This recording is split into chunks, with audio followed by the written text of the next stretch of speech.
O vento lambia a crista da serra. As folhas das bromélias e samambaias viravam-se em uníssono, criando uma onda prateada que ondulava pela encosta.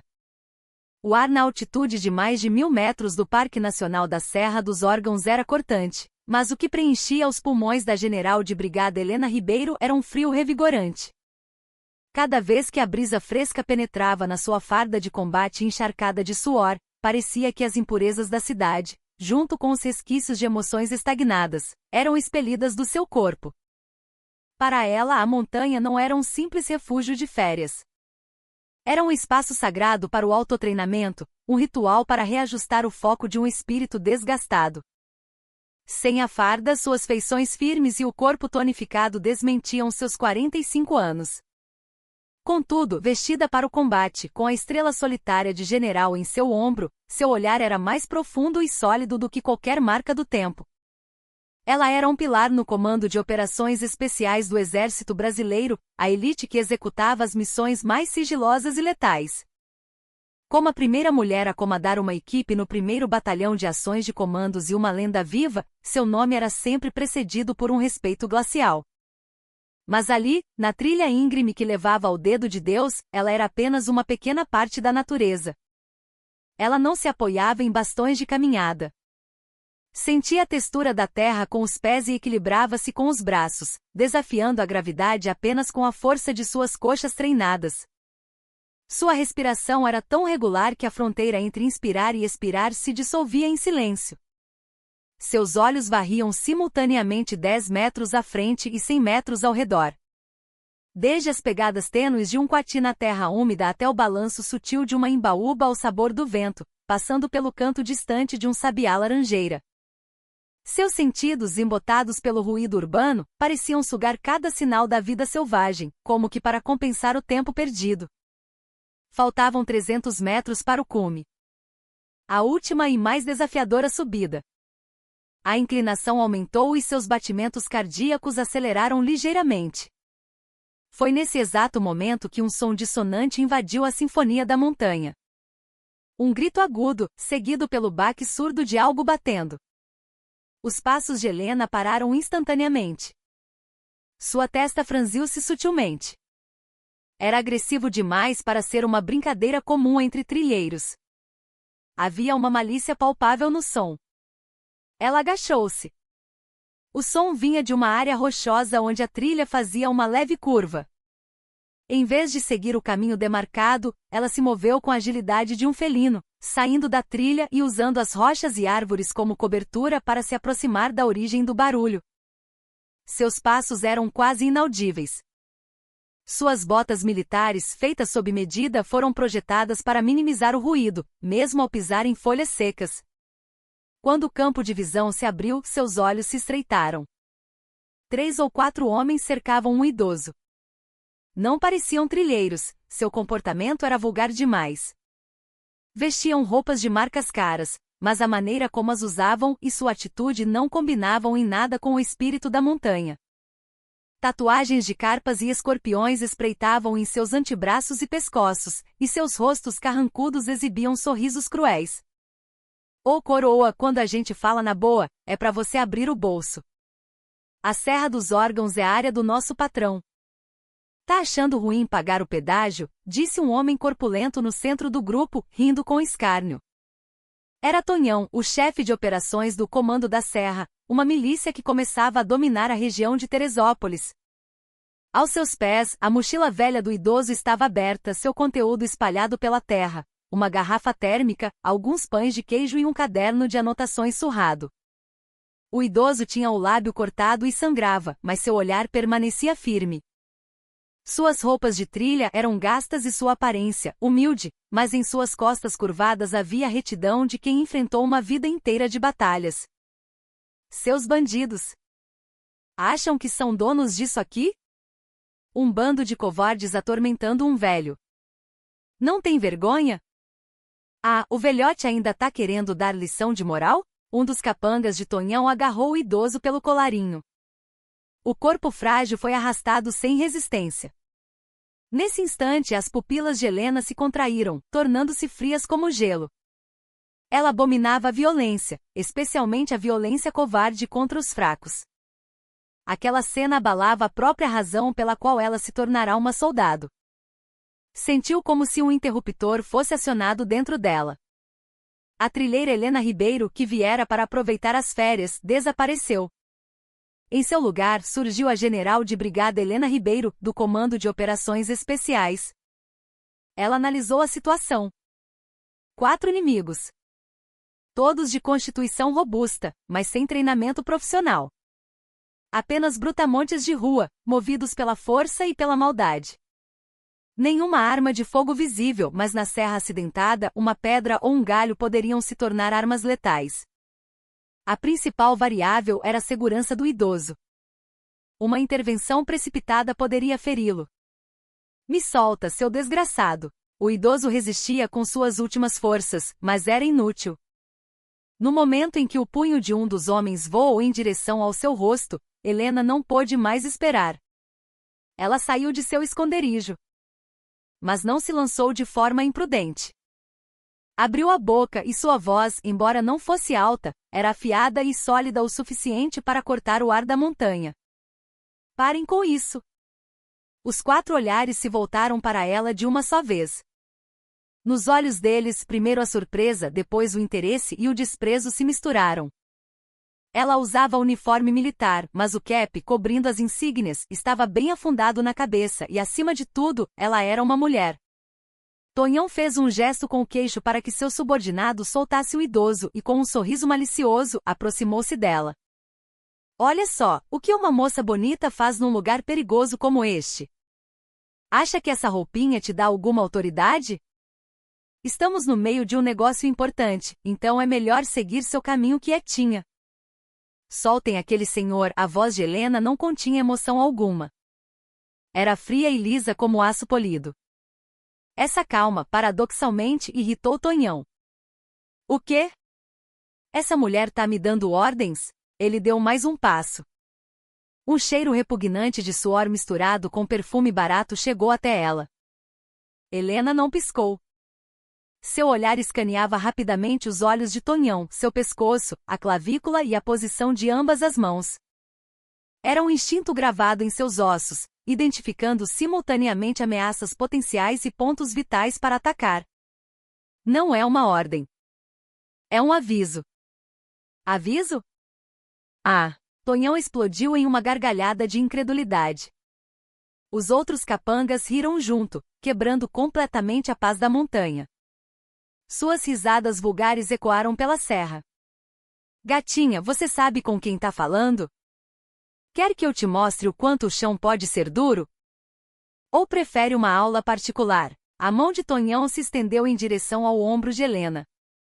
Pouco antes de tocar seu uniforme, o tempo pareceu desacelerar. O que passou pelos olhos de Helena não foi raiva ou medo. Foi apenas o cálculo frio de quem analisa e desmonta completamente um oponente. Ela soube que suas férias haviam terminado ali. E pressentiu que, depois de muito tempo, sentiria o cheiro de sangue de um combate real, não de um treinamento. O vento que varria a serra parou naquele instante. Era a calmaria antes da tempestade. A mão de Tonhão estava prestes a tocar o ombro de Helena. Antes que a ponta de seus dedos pudesse sentir a textura áspera da farda, o corpo dela já estava reagindo. Ela recuou meio passo, girando levemente o corpo. A mão de Tonhão cortou o ar. Com o alvo perdido, seu tronco se inclinou minimamente para a frente. Um instante fugaz, menos de um segundo. Mas para Helena foi uma eternidade. Sua mão direita disparou como um relâmpago. Não era um soco. Os dedos, delicadamente estendidos, atingiram com precisão um ponto vital no interior do pulso de Tonhão, onde vasos sanguíneos e nervos se concentravam. Argue! Com um grito abafado, o braço de Tonhão perdeu toda a força. Ele não conseguia entender o que havia acontecido. Nenhum osso quebrado, mas uma sensação terrível de dormência, como se tivesse levado um choque elétrico, paralisou seu braço inteiro. Mas o ataque de Helena não parou por aí. A mão que atingira o pulso dele envolveu seu braço, e o corpo dela girou, penetrando em seu espaço pessoal como um peão. Com a outra mão ela apoiou a articulação de seu cotovelo. O princípio da alavanca. Com uma força que parecia impossível para seu porte físico, ela torceu o braço de Tonhão para cima. Um som horripilante de estalo ecoou, e o corpo maciço de Tonhão perdeu o equilíbrio, caindo de cara no chão. Ah! Tonhão berrou. Helena, montada em suas costas, pressionou seu joelho exatamente na nuca dele. A dor da compressão na coluna cervical o fez ofegar, agarrando a terra com as mãos. Tudo aconteceu em um piscar de olhos. Os outros 3 capangas apenas olhavam, atônitos, a cena de seu chefe sendo subjugado como uma criança. Mas que porra é essa? Pega essa vagabunda! Um deles, recobrando o juízo, correu em sua direção, brandindo um galho grosso que havia pego do chão. Ao ouvir o som do galho cortando o ar atrás de si, Helena aplicou mais força no joelho que pressionava o pescoço de Tonhão, neutralizando-o completamente, e então girou apenas o tronco. O galho passou raspando por sua cintura e atingiu o vazio. O agressor, com um ataque frustrado, ficou perplexo. No momento em que ele tentou erguer o galho novamente, Helena saltou do chão. Seus movimentos eram como os de uma borboleta. Leves e graciosos, mas escondendo uma força de aço. Ela avançou diretamente sobre o homem e torceu o pulso da mão que segurava o galho. O pedaço de madeira caiu de sua mão sem força. Helena o apanhou no ar. E sem hesitar, atingiu o abdômen do homem. Com um som surdo, o corpo dele se dobrou em um C. Ele vomitou bile e desabou no chão. Sua desgraçada! Os 2 restantes avançaram ao mesmo tempo. Um desferiu um soco frontal enquanto o outro tentava um chute lateral. Típica briga de rua. Mais um movimento desesperado do que um ataque coordenado. Helena desviou o soco frontal com a palma da mão, usando a força do oponente contra ele mesmo, transformando seu corpo em um escudo. O chute lateral que veio em seguida atingiu precisamente a costela de seu companheiro. Uerg! Os 2 colidiram e caíram em uma pose ridícula. Helena não perdeu esse breve momento. Com o galho em mãos, ela atingiu os plexos nervosos nos ombros e coxas dos 2 homens caídos, 2 vezes cada com precisão e rapidez. Os golpes miravam os pontos vitais, mas não para quebrar ossos ou causar ferimentos internos graves. Apenas para infligir dor extrema e incapacitá-los temporariamente. Essa era a essência de sua arte de subjugação, o mínimo de movimento para o mínimo de dano, com o máximo de efeito. Era sua maneira de controlar as técnicas letais que seu corpo aprendeu ao longo de décadas. 4 homens robustos, gemendo de dor no chão, levaram menos de 30 segundos para serem neutralizados. Eles mal conseguiam processar o que lhes havia acontecido. Foram simplesmente esmagados por uma força e técnica avassaladoras. Helena não ofegou nem por um instante. Jogou o galho no chão e se aproximou do idoso caído. O senhor está bem? Sua voz, ao contrário de antes, era suave. O idoso não estava assustado nem surpreso. Ele limpou o lábio cortado com as costas da mão e olhou para Helena com admiração, como alguém que testemunhou um milagre. Estou bem. Minha senhora, que habilidade impressionante. Aguarde um momento, por favor. Preciso finalizar isso. Helena acenou com a cabeça e se aproximou novamente de Tonhão. Ele ainda estava de bruços, gemendo. Helena pegou sua carteira do bolso de trás e verificou sua identidade. Pegou também seu smartphone. Antônio Carlos, vulgo Tonhão, chefe de operações do Comando da Serra, correto? Quem é você? Qual é a sua, afinal? Tonhão, mesmo em agonia, olhou para ela e perguntou. Seus olhos estavam cheios de medo. Em vez de responder, Helena usou o smartphone dele para ligar para o 190. Colocou no viva voz. Polícia Militar, emergência.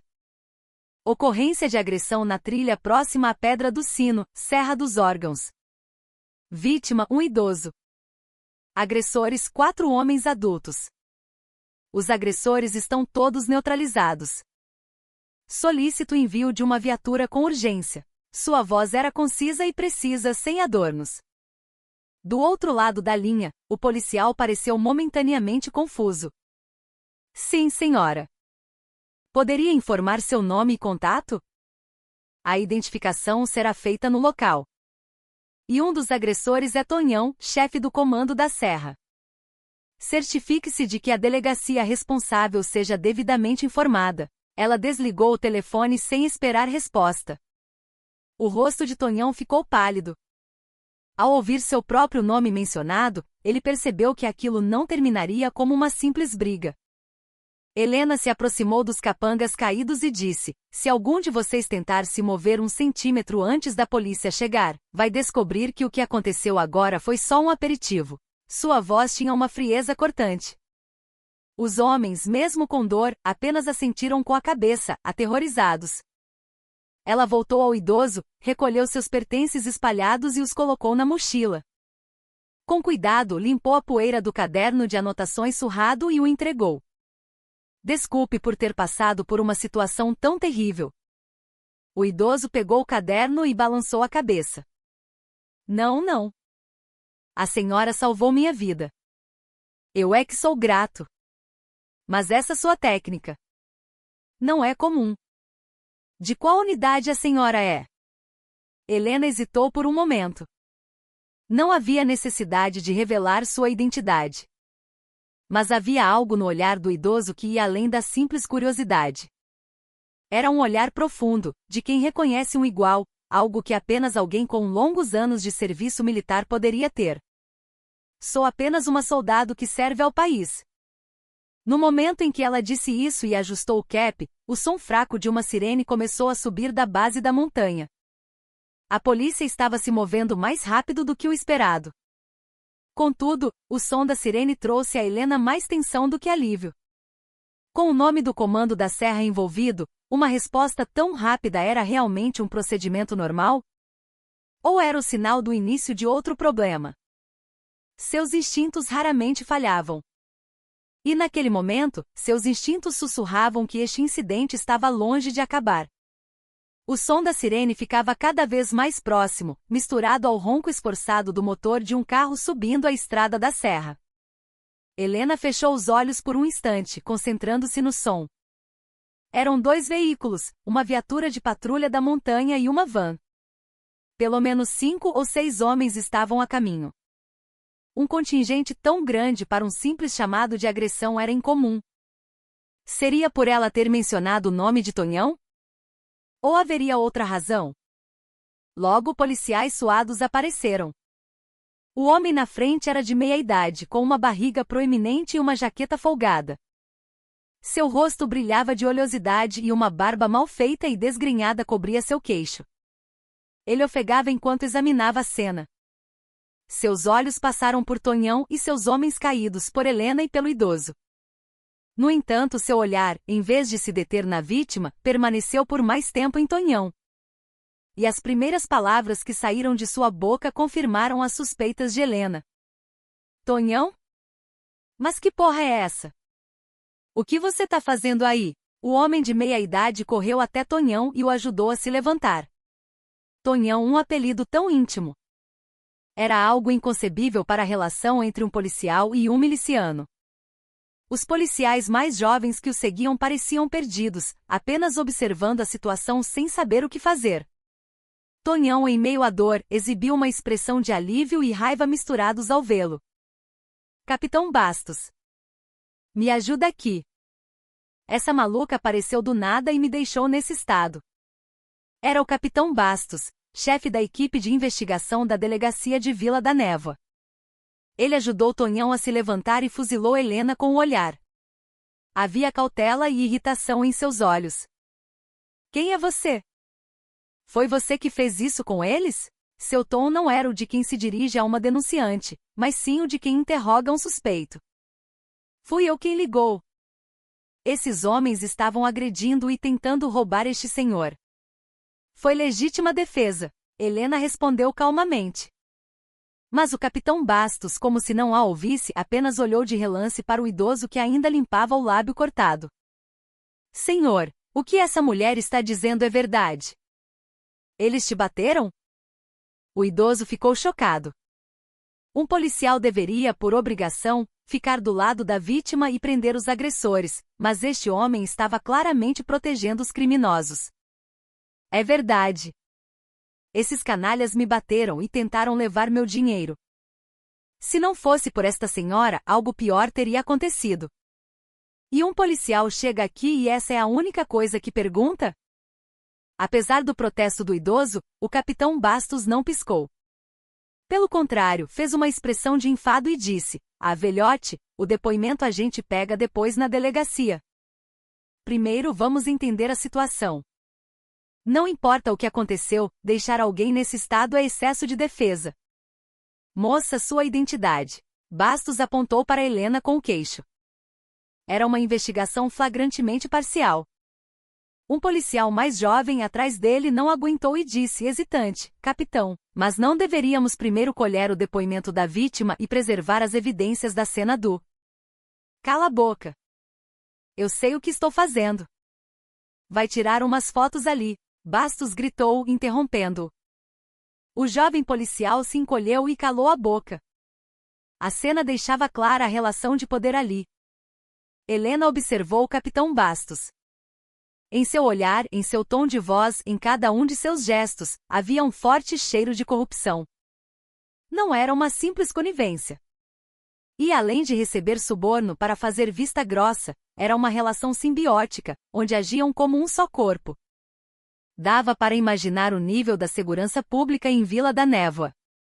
"Não posso apresentar minha identidade", disse Helena com firmeza. A identidade de um militar, especialmente de alguém que executa missões especiais como ela, não podia ser exposta levianamente. "O quê? Recusando-se a se identificar? Você está obstruindo a justiça. Olha só, essa mulher não é qualquer uma. Posso te prender em flagrante por agressão." Bastos elevou a voz, como se esperasse por isso. Ele pretendia virar a situação contra Helena para abafar o caso. Um sorriso perverso surgiu nos lábios de Tonhão. "Capitão, essa aí se acha tal só porque usa essa farda. Tem que cortar as asinhas dela." A situação estava se tornando a pior possível. A força que deveria garantir a justiça estava podre, e os criminosos, sob sua proteção, gritavam mais alto. Helena percebeu que conversar com eles era inútil. A linguagem que eles entendiam não era da lei ou da lógica. Era apenas a lógica da força. Ela lentamente tirou seu smartphone do bolso e apertou o botão de gravação. A luz vermelha começou a piscar. A partir deste momento, a conduta ilegal do capitão Bastos, da equipe de investigação da delegacia de Vila da Névoa, incluindo prevaricação, abuso de poder e ameaça, será toda gravada. O rosto de Bastos endureceu. Ele tentou disfarçar o nervosismo com uma tosse forçada. "O que? Que palhaçada é essa? Invasão de privacidade.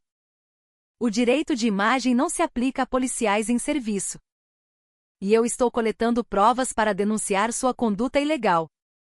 "Continue." "Disse que ia me prender em flagrante." "Sob qual acusação?" A voz de Helena era fria como uma lâmina de gelo. Seu olhar já não via Bastos como um simples policial corrupto. Ela via um inimigo. Um câncer que corroía as fundações do país. Um inimigo interno que ameaçava os cidadãos que ela jurou proteger. Bastos recuou. Ele sentiu instintivamente que a mulher à sua frente não era uma pessoa comum. O fato de ela usar uniforme militar o preocupava, mas era seu olhar inabalável e seu discurso lógico que o pressionavam. Ele olhou de relance para Tonhão. Tonhão incitou com o olhar, como quem diz: "O que está esperando?" Bastos sabia que se recuasse ali, sua reputação e seus negócios futuros seriam prejudicados. Ele decidiu apostar em uma última demonstração de arrogância. "Ei, vocês dois! Peguem o celular dela e algemem essa mulher. Prisão em flagrante por obstrução da justiça." Sob a ordem de Bastos, 2 jovens policiais se aproximaram de Helena relutantes. Seus rostos estavam cheios de hesitação e ansiedade. Eles também sabiam que aquela situação não era normal, mas não podiam desobedecer à ordem de um superior. Senhora, por favor, coopere para não piorar as coisas. Entregue o celular, disse um deles com cautela. Helena olhou para eles por um momento. Viu em seus olhos um pequeno conflito de consciência. Mas ela não podia recuar. Recuar ali seria se curvar à injustiça, e seu orgulho como soldado não permitiria isso. Vocês estão prestes a cumprir uma ordem ilegal. A responsabilidade será inteiramente de vocês. Foi seu último aviso. Um dos jovens policiais estendeu a mão para pegar seu smartphone. Nesse instante, o corpo de Helena se moveu novamente. Não foi um ato de violência. Foi um movimento fluido como a água e rápido como o vento. Ela agarrou levemente o pulso do policial e o torceu, desviando a direção do ataque. Ao mesmo tempo, usou o corpo dele como escudo para manter distância do outro policial. O que vocês estão fazendo? Dominem ela logo, Bastos gritou. A situação estava saindo de seu controle. Nesse momento, Tonhão perdeu a cabeça e avançou. Como se quisesse vingar a humilhação anterior, ele mirou nas costas de Helena, brandindo o punho. Morre, sua desgraçada. Mas Helena parecia ter olhos na nuca. Ela empurrou o policial e se virou. E desferiu um chute preciso no abdômen de Tonhão, que corria em sua direção. Não foi um chute qualquer. Era uma técnica das forças especiais que concentrava todo o peso do corpo no ângulo mais eficiente. Ugh! O corpo maciço de Tonhão se dobrou como uma folha de papel e voou para trás. Ele caiu no chão, ofegando como um sapo. O impacto foi tão forte que provavelmente quebrou algumas de suas costelas. A cena foi tomada por um silêncio momentâneo. Todos os policiais congelaram. A boca de Bastos se abriu em choque. Ele percebeu tardiamente que estava enfrentando um monstro. Helena recuperou o fôlego e encarou Bastos. Seu olhar parecia dizer: agora é a sua vez. O cheiro de corrupção que impregnava a serra começou a se misturar com o cheiro de sangue. E aquilo era apenas o prelúdio para o rompimento de uma enorme cadeia de corrupção. Um silêncio pesado pairou no ar. Da boca aberta do capitão Bastos não saía som algum. Seus olhos alternavam, nervosos, entre Tonhão, que se contorcia no chão, e Helena, que o encarava sem se mover. O suor escorria por suas costas. O ar frio da montanha parecia excepcionalmente gelado. Ele percebeu que havia cometido um erro irrevogável. A mulher à sua frente não era do tipo que ele estava acostumado a lidar, que se resolvia com intimidação e um pouco de dinheiro. Helena caminhou lentamente em sua direção. O som de suas botas na terra seca parecia anormalmente alto. Ela passou pelos jovens policiais aterrorizados e parou bem na frente de Bastos. Capitão Bastos. Sua voz era baixa e calma, mas o peso que continha era como o de um trovão. Você acabou de jogar fora a honra da Polícia Militar do Brasil. Prevaricação, abuso de poder, proteção de criminosos e tentativa de prisão ilegal de uma cidadã inocente. Tudo isso está gravado no meu celular. Bastos engoliu em seco. Sua mente estava um caos. Precisava consertar a situação de alguma forma, mas não conseguia pensar em como. Tentou-se apegar à última gota de autoridade que lhe restava. Quem diabos é você? Não importa o que aconteça, um civil agredindo um policial. Civil? Helena deu um sorriso irônico. Era um sorriso que misturava desprezo e pena. Ela lentamente se inclinou, fingindo amarrar o cadarço de sua bota. E ao se levantar, removeu o cap que estava afundado em sua cabeça. Sob a luz do sol, seu rosto e ombros foram revelados. O cabelo suado grudava em sua testa, mas sua aparência, em vez de desleixada, exalava uma selvageria predatória. E o que os olhos de Bastos viram foi a estrela prateada e solitária brilhando em seu ombro. Uma estrela. General de brigada. As pupilas de Bastos tremeram como se um terremoto as atingisse. Seu cérebro não conseguia processar a informação à sua frente. Uma general? Uma mulher general? Tão jovem? Era impossível. Mas a estrela que brilhava em seu ombro era uma realidade inegável. Os jovens policiais atrás dele também ficaram boquiabertos. Rapidamente, eles se endireitaram e assumiram a posição de sentido. A atmosfera virou em um instante. Helena olhou para o rosto petrificado de Bastos e disse em voz baixa: General de Brigada Helena Ribeiro do Exército Brasileiro. No momento em que seu nome e patente saíram de sua boca, Bastos sentiu suas pernas fraquejarem. General. A pessoa que um simples capitão da polícia ousou chamar de gatinha, ofender de desgraçada e tentar prender era uma general do exército. Ele se sentiu como uma formiga diante de um deslizamento de terra. A partir deste momento, declaro esta área uma zona de controle militar. Oh! O quê? Senhora General, o que? Bastos gaguejou. A expressão zona de controle militar era algo completamente estranho e ameaçador para ele. O incidente de violência que ocorreu aqui não é um simples caso criminal. Foram detectados indícios de conluio entre milicianos e a força policial local, o que é considerado uma grave ameaça à segurança nacional. Portanto, com base na autoridade do comandante de operações especiais, a partir deste momento, suspendo a competência investigativa da Delegacia de Vila da Névoa e o comando do caso será assumido pelo Exército. A voz de Helena era fluida. O que ela dizia era, na verdade, um ato de extrapolação de poder que ignorava os procedimentos legais. Mas, naquele momento, sua patente e seu carisma sobrepujavam tudo. Ela pegou seu rádio militar. Tigre, aqui é Pantera. Câmbio. Após um ruído estático, uma voz saiu do rádio. Pantera, aqui é Tigre. Sinal bom. Declaro situação de emergência. Envie imediatamente uma equipe da Polícia do Exército para minha localização e contate a Corregedoria da Polícia Militar para solicitar uma investigação sobre o Capitão Bastos, da Delegacia de Vila da Névoa. Acusação: prevaricação e proteção de criminosos. Além disso, contate o Centro de Inteligência do Exército para preparar os procedimentos de transferência deste caso como crime de natureza militar. Repito. Helena disparou as ordens sem hesitar. As palavras que saíam de sua boca, Polícia do Exército, Corregedoria, Centro de Inteligência do Exército, congelaram o coração de Bastos. O caso estava tomando proporções inimagináveis. O medo de que não apenas sua carreira, mas o resto de sua vida estivesse arruinada, o dominou. Senhora. Senhora General, deve ter havido um mal-entendido. Eu julguei mal a situação. Por favor, tenha clemência. Bastos implorou a ponto de se ajoelhar. A arrogância de minutos atrás havia desaparecido completamente. Helena o olhou com frieza. Clemência? É por causa de policiais corruptos como você que cidadãos honestos que acreditam na lei e na justiça derramam lágrimas de sangue. Ter clemência com você seria uma traição à nação.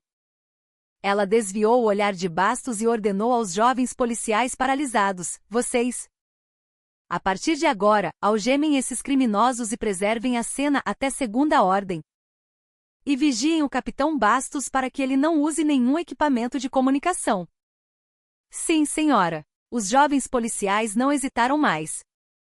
Eles responderam em voz alta e rapidamente se aproximaram de Tonhão e seus homens para algemá-los. Bastos desabou no chão com uma expressão de desolação. Quando a situação começava a se acalmar, o idoso, que observara tudo em silêncio, aproximou-se de Helena. Em seus olhos havia um profundo respeito e uma certa hesitação. Senhora General. Ele se curvou profundamente em sinal de respeito. Helena o olhou com surpresa.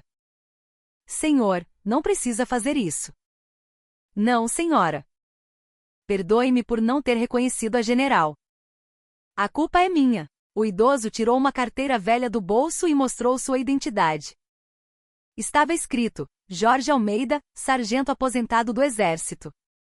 Ele se culpava por não ter reconhecido um superior, e ainda por cima uma general. Sargento aposentado Jorge Almeida. Não se preocupe, sargento. Eu não me identifiquei, então a culpa não é sua, disse Helena com gentileza. Mas o nome Jorge Almeida soava familiar. Ela vasculhou sua memória. Os nomes de inúmeros subordinados passaram por sua mente. Então, um nome surgiu. Em meio a lembranças empoeiradas, o sol escaldante do Haiti e o cheiro de pólvora de mais de uma década atrás vieram à tona. Por acaso, o nome do seu filho é Tiago Almeida? Ao ouvir a pergunta dela, os olhos do idoso se arregalaram. Sim. Como a senhora sabe o nome do meu filho? O coração de Helena despencou. Cabo Tiago Almeida. O mais jovem de sua equipe durante a missão de paz no Haiti. Durante uma emboscada, quando ela estava em perigo, ele se jogou na frente dela para salvá-la, morrendo heroicamente. Um nome que era para ela uma medalha e uma cicatriz para toda a vida. Eu era a comandante do Tiago. Lágrimas começaram a encher os olhos do idoso. Com as mãos trêmulas, ele segurou a mão de Helena. Ah!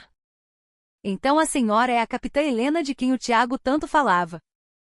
Ouvi dizer que, até seu último momento, ele só se preocupava com a senhora. Um silêncio pesado caiu entre os dois. Nem em seus sonhos mais loucos ela imaginaria encontrar o pai de um subordinado morto em combate, desta forma após tantos anos. Helena segurou a mão do idoso e conseguiu dizer: eu tenho uma dívida impagável com o Tiago. Nesse exato momento Helena percebeu. Este evento não era mais uma simples coincidência. Era o destino. Uma forte premonição de que esta poderia ser a última missão que seu subordinado morto lhe deixará percorrer o seu corpo.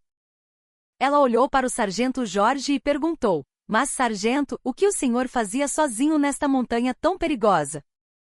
O idoso enxugou as lágrimas, e uma profunda tristeza sombreou seu rosto enrugado. Na verdade, é por causa do irmão do Tiago. O Lucas. Ele é jornalista e veio para cá investigar alguma coisa. Já faz uma semana que não tenho notícias dele. O olhar de Helena tornou-se afiado como uma navalha. O irmão de seu subordinado morto. Um jornalista. Desaparecido há uma semana. As peças dispersas do quebra-cabeça começaram a se encaixar, formando uma imagem terrível. O peso da estrela em seu ombro pareceu esmagador.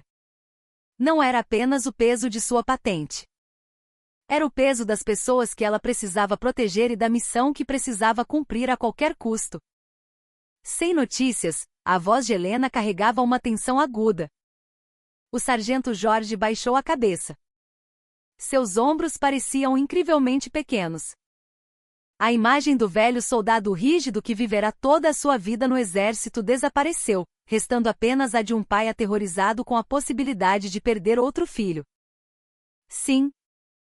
O nome dele é Lucas Almeida. Eu queria que ele seguisse o irmão e se tornasse militar, mas ele insistiu que lutaria com uma caneta e se tornou jornalista. Ele trabalha para um portal de notícias independente e já fez algumas reportagens investigativas de peso, então tem algum nome na área. Ele fez uma pausa, sua voz misturando arrependimento e preocupação.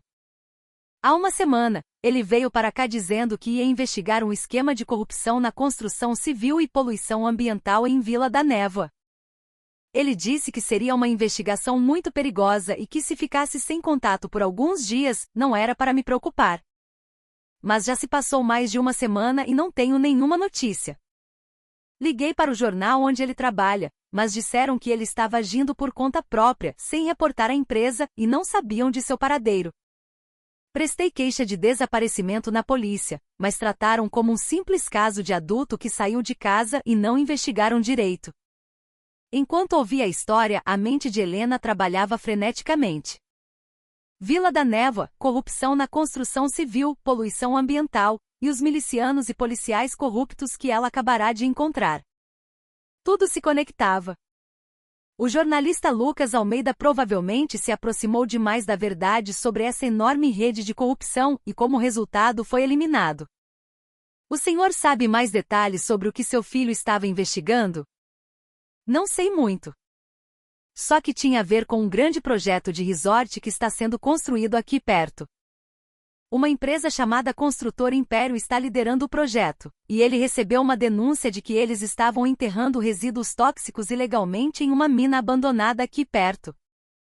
E que políticos locais e a polícia davam cobertura para tudo. Construtor Império Mina Abandonada Políticos Locais. As palavras-chave ficaram gravadas na mente de Helena. Não era um simples caso de corrupção. Era um cartel gigantesco que corroía a comunidade local. E Tonhão e seus homens eram a infantaria desse cartel, responsáveis pelo trabalho sujo. A cobrança de pedágio na trilha não era apenas para ganhar dinheiro, mas também para monitorar e controlar o acesso de estranhos à sua área de atuação. Especialmente, era muito provável que estivessem vigiando o caminho para a mina abandonada. Helena se aproximou de Bastos, que ainda estava sentado no chão. Sua sombra cobriu o rosto dele, e Bastos se encolheu de medo. Capitão, onde fica a mina abandonada por aqui? Mina? Eu não sei de nada. A voz de Helena tornou-se fria como gelo. Ela se inclinou e agarrou Bastos pelo colarinho.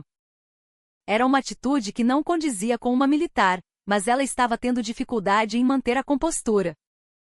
O tempo precioso para talvez encontrar o irmão de seu subordinado morto ainda vivo estava se esgotando. Perguntei onde fica o lugar que seus homens estavam vigiando. Conhece um jornalista chamado Lucas Almeida? Desaparecido há uma semana. Foram vocês que deram um sumiço nele? Com o colarinho agarrado, o rosto de Bastos ficou azul. Ele balançou a cabeça desesperadamente. Senhora.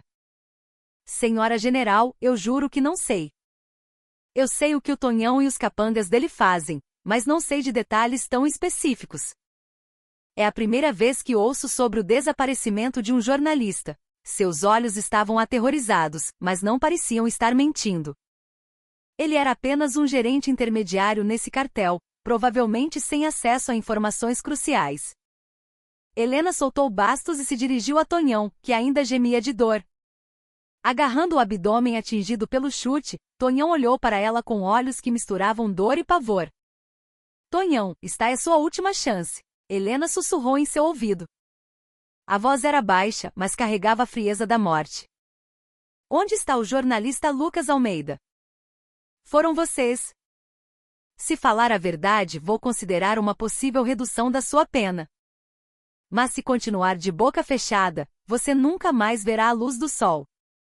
E acho que você já percebeu que eu posso fazer isso acontecer. O corpo de Tonhão tremeu. Ele sabia que a mulher à sua frente não estava apenas blefando. Ele sentiu em cada fibra de seu ser que ela era do tipo que cumpre o que diz. Ele hesitou por um momento. Revelar os segredos da organização era traição, e o preço era morte. Mas o que o esperava agora parecia ser uma dor e um desespero ainda maiores. Não. Não fomos nós que pegamos o jornalista, ele finalmente conseguiu dizer. Então quem foi? Onde ele está? Alguns dias atrás, recebemos uma ordem de cima. Um jornalista estava bisbilhotando o aterro de lixo, e era para dar um jeito nele. Então, meus homens seguiram o cara, mas ele era esperto e fugiu para a mata. Para o interior desta serra. Quando estávamos quase pegando ele, outros caras apareceram. Eram mais profissionais que os meus. Usavam roupas pretas, rostos cobertos, pareciam mercenários. Eles levaram o jornalista e nos avisaram para sair do caso. Disseram que era a área deles e para não nos metermos. Mercenários. A testa de Helena se franziu. O caso estava ficando cada vez mais complicado. O envolvimento de mercenários treinados, e não apenas de milicianos, era prova do imenso poder de quem estava por trás disso. Onde fica essa área? A mina abandonada? Tonhão assentiu. Isso. Uma antiga mina de bauxita na encosta da serra. Agora pertence à construtora Império. O jornalista provavelmente está preso lá. Não sei se está vivo ou morto. Com a informação, Helena pegou o rádio novamente. Tigre, aqui é Pantera. Mudança de situação. Confirmada a possibilidade de um jornalista civil desaparecido estar sendo mantido cativo na mina de bauxita abandonada na Serra dos Órgãos. A operação passa a ser de resgate de refém. Pantera entendido. Mas a equipe da polícia do exército levará pelo menos 1 hora para chegar ao local. Aguarde a chegada do reforço. Negativo. A vida do refém pode estar em perigo iminente. Entrarei sozinho primeiro. A equipe, ao chegar, deve cercar a entrada da mina e bloquear qualquer rota de fuga. Isto é uma ordem. Helena cortou a comunicação unilateralmente. Era uma decisão imprudente. Entrar sozinho sem saber o número de inimigos ou seu armamento era quase suicídio. Mas ela não podia hesitar. Cada minuto poderia decidir a vida ou a morte do jornalista Lucas Almeida. E em sua mente o rosto de seu subordinado morto, o cabo Tiago Almeida, surgia. Ela não podia permitir que o irmão dele também se perdesse. Ela se virou para o sargento Jorge. Sargento, eu trarei seu filho de volta. Fique aqui em segurança, por favor. Senhora General, sozinha é muito perigoso. Não se preocupe. Este é o meu trabalho. Ela abriu sua mochila e pegou um pequeno kit de sobrevivência, uma faca tática e uma lanterna de cabeça de alta potência que sempre carregava para emergências. Era todo o equipamento que ela tinha. Ela se aproximou de Tonhão, confirmou a localização exata da mina mais uma vez e memorizou o terreno. Com tudo preparado, sem um momento de hesitação, ela se lançou em direção à mina abandonada. Sua figura desapareceu na floresta em um instante, como se nunca tivesse estado ali. As pessoas que ficaram para trás apenas olhavam, atônitas, na direção em que ela se fora. Agora, ela caminhava sozinha para o coração de uma imensa escuridão. O que quer que a esperasse lá, ela não recuaria. Esse era o peso da estrela que carregava e seu destino como soldado. A floresta se adensou. Helena abandonou a trilha e escolheu o caminho mais rápido e secreto. Ela avançava sem hesitar por encostas íngremes e matagais densos que só os animais usariam. Seus movimentos eram precisos. Os pés desviavam de galhos, as mãos agarravam rochas e seu corpo, com o centro de gravidade baixo, minimizava o ruído. Era como se ela tivesse se tornado parte da floresta, em perfeita harmonia com a natureza. A informação obtida de Tonhão era limitada, mas em sua mente, um mapa tridimensional já se formava. A direção da serra, o som do riacho no vale, a direção do musgo nas árvores, ela calculava incessantemente sua posição atual e a localização estimada da mina. Era um GPS humano, forjado por décadas de treinamento em orientação e experiência de combate real. Encontrar a entrada não foi difícil.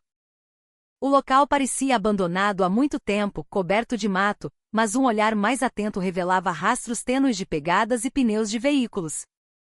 Uma placa enferrujada dizia a propriedade da construtora Império e, além dela, uma cerca de arame farpado em mau estado cercava a área.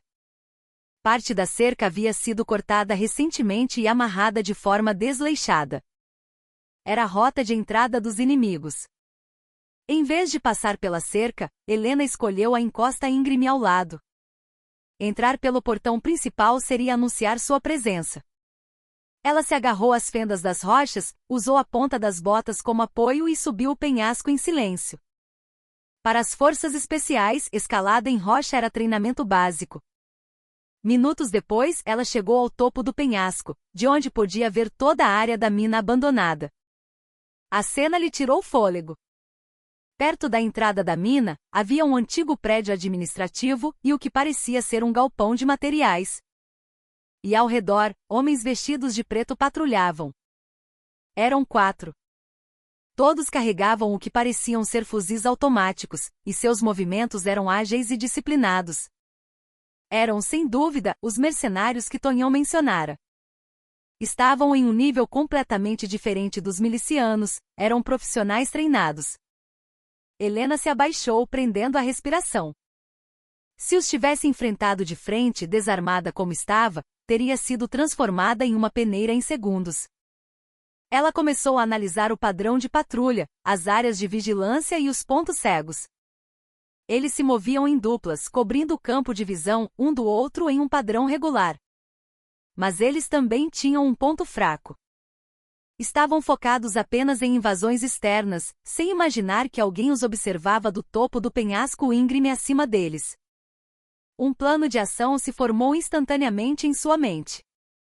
O objetivo: resgatar o refém. O combate com o inimigo deveria ser evitado ao máximo. A rota de entrada: um duto de ventilação da mina. Uma mina antiga certamente teria vários dutos de ventilação ou saídas de emergência além do túnel principal. Ela moveu o olhar, varrendo a topografia ao redor da mina. E encontrou.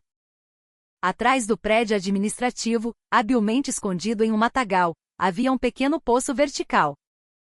Provavelmente um duto de ventilação. Ela começou a se mover novamente. Deslocou-se horizontalmente ao longo do penhasco, aproximando-se silenciosamente do duto. Felizmente a rota de patrulha dos inimigos não chegava até ali. Afastando o mato, encontrou uma abertura estreita bloqueada por grades de ferro. As grades enferrujadas eram muito estreitas para um homem adulto passar, mas para sua constituição atlética parecia possível. O problema era como remover as grades.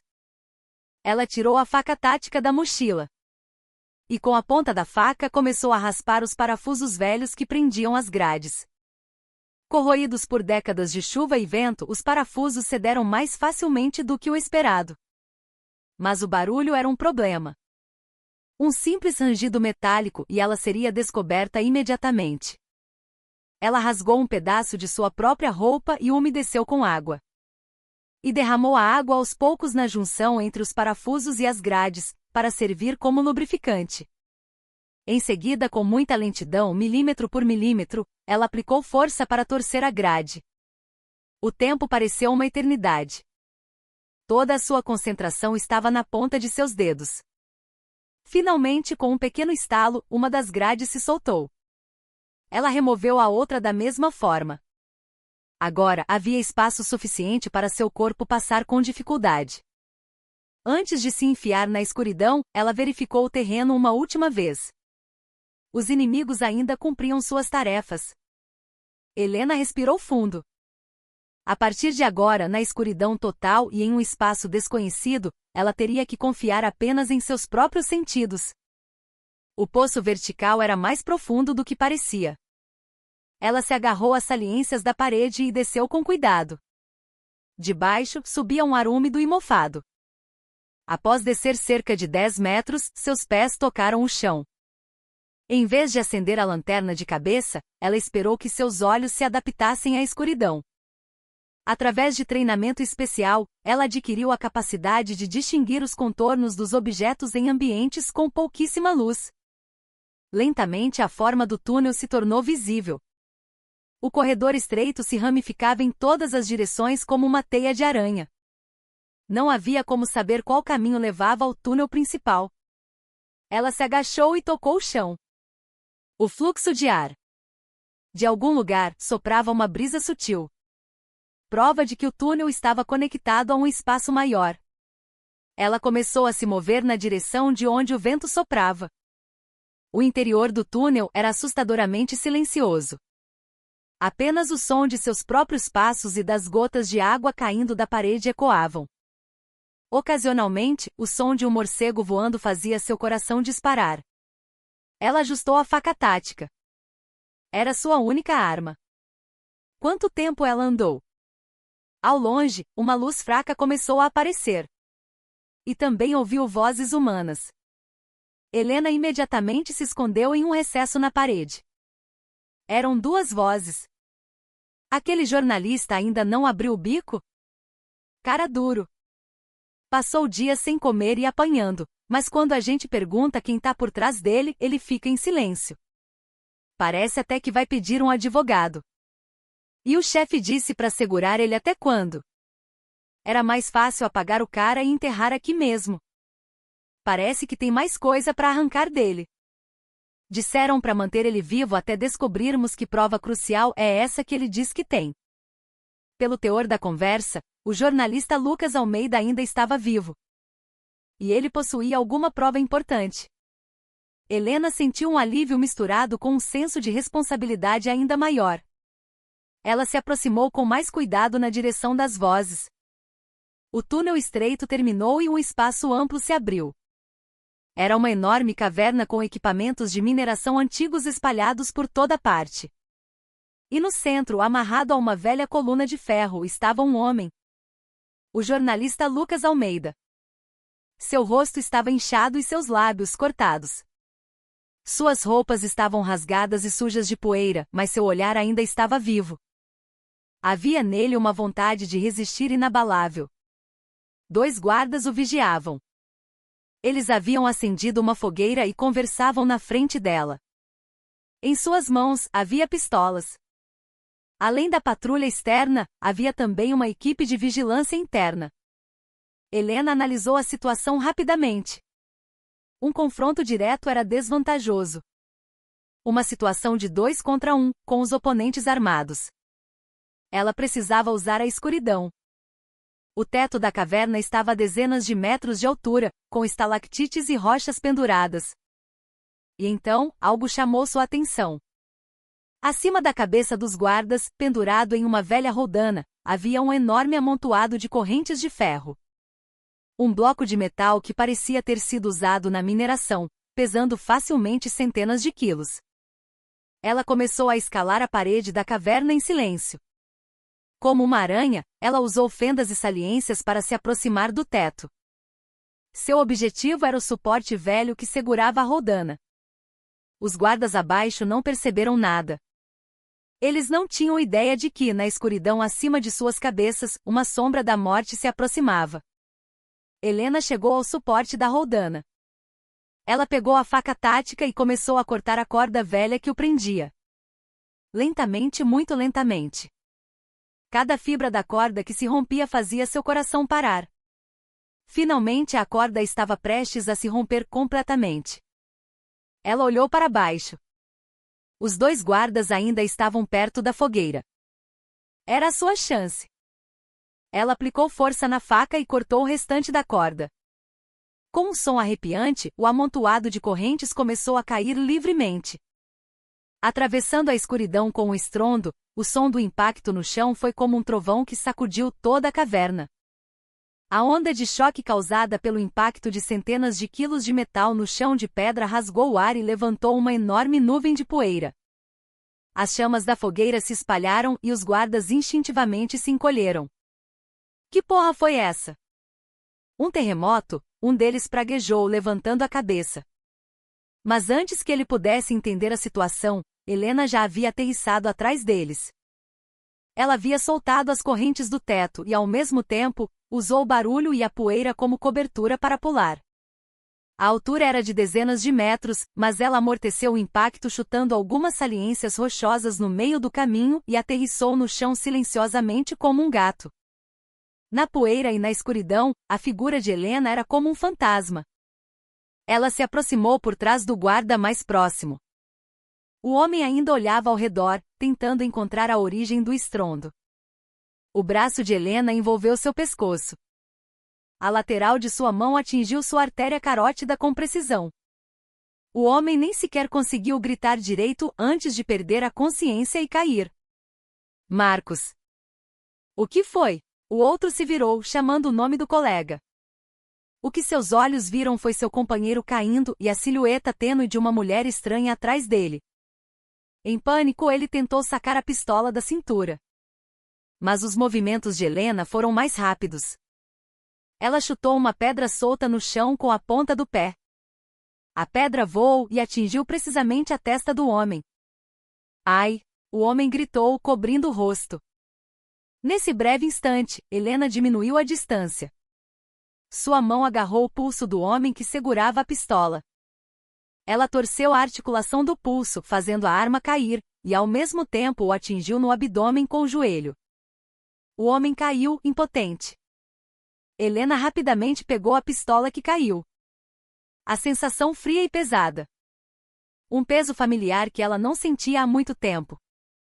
Ela destravou a arma e apontou o cano para a cabeça do homem caído. Se você se mover, sua cabeça explode. Sua voz não continha um pingo de emoção. O homem, em meio à dor e ao medo, apenas ficou deitado de bruços. Toda a situação foi resolvida em menos de 10 segundos.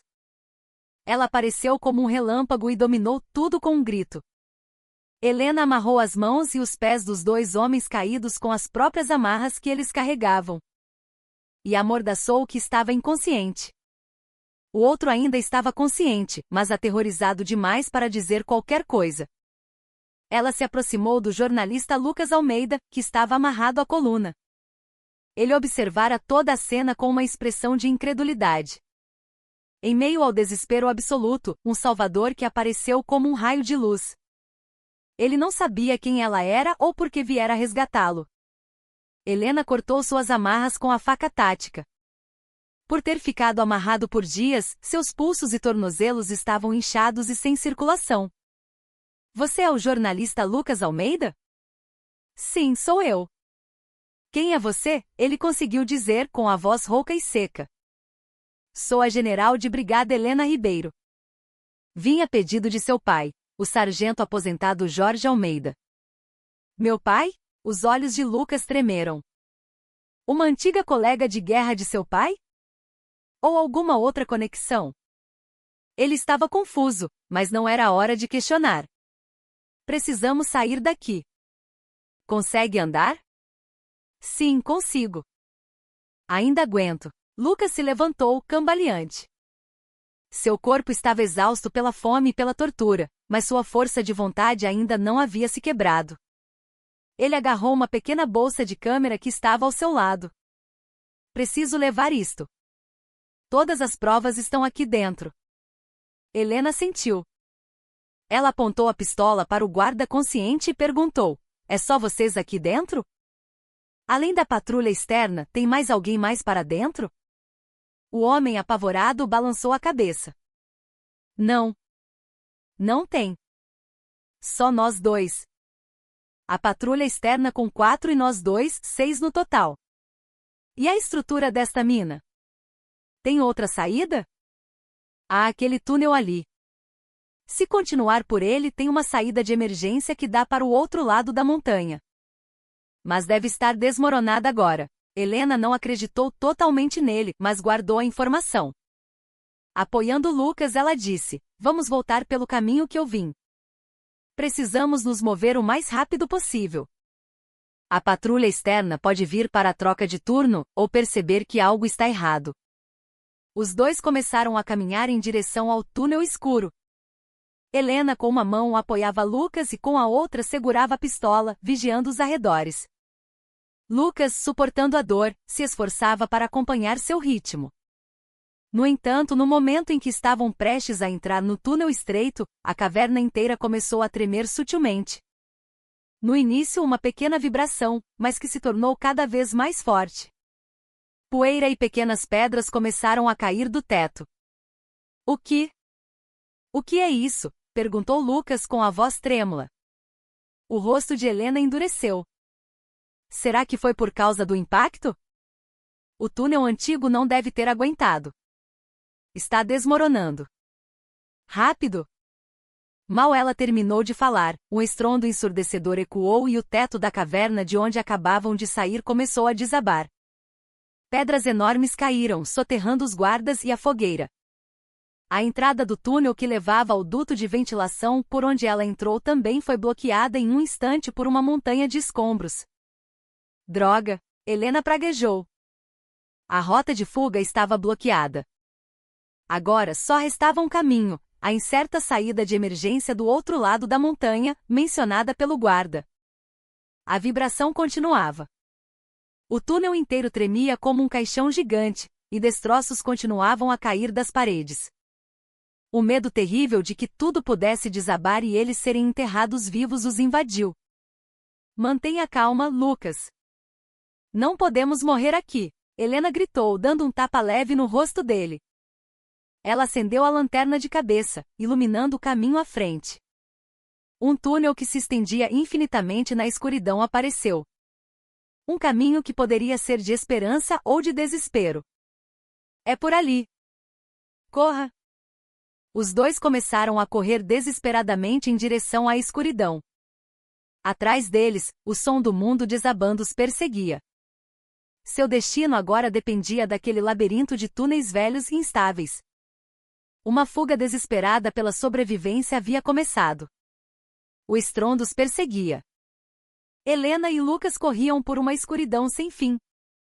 O pequeno círculo de luz da lanterna de cabeça era todo o seu mundo.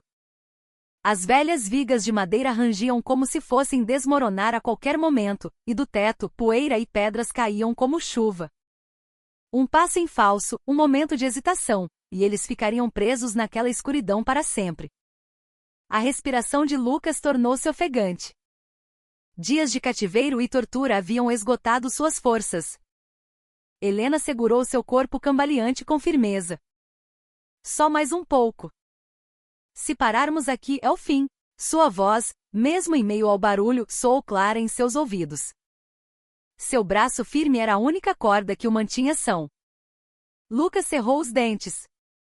Moveu as pernas doloridas à força. Pensou em seu irmão que perdeu e em seu pai que ficará sozinho. E a missão como jornalista de revelar ao mundo as provas que ele protegera com a vida, lhe deu a última gota de força. O túnel era um labirinto complexo.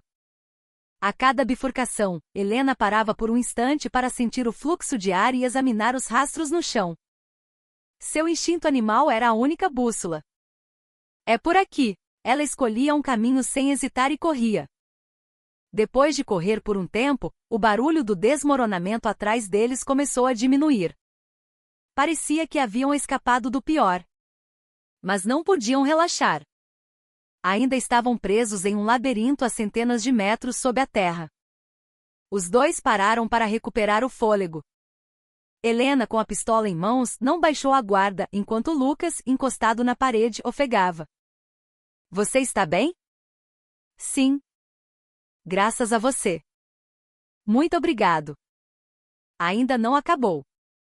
Precisamos sair daqui. Helena iluminou os arredores com a lanterna.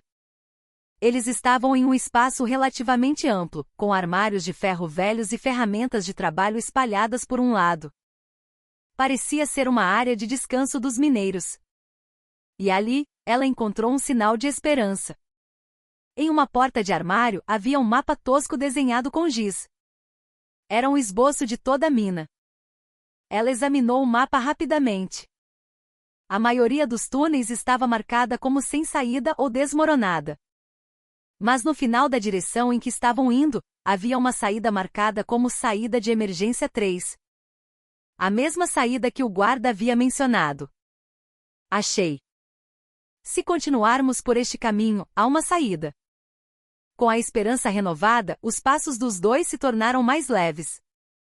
Seguindo o mapa, eles avançaram por mais um tempo até que uma enorme cratera bloqueou seu caminho.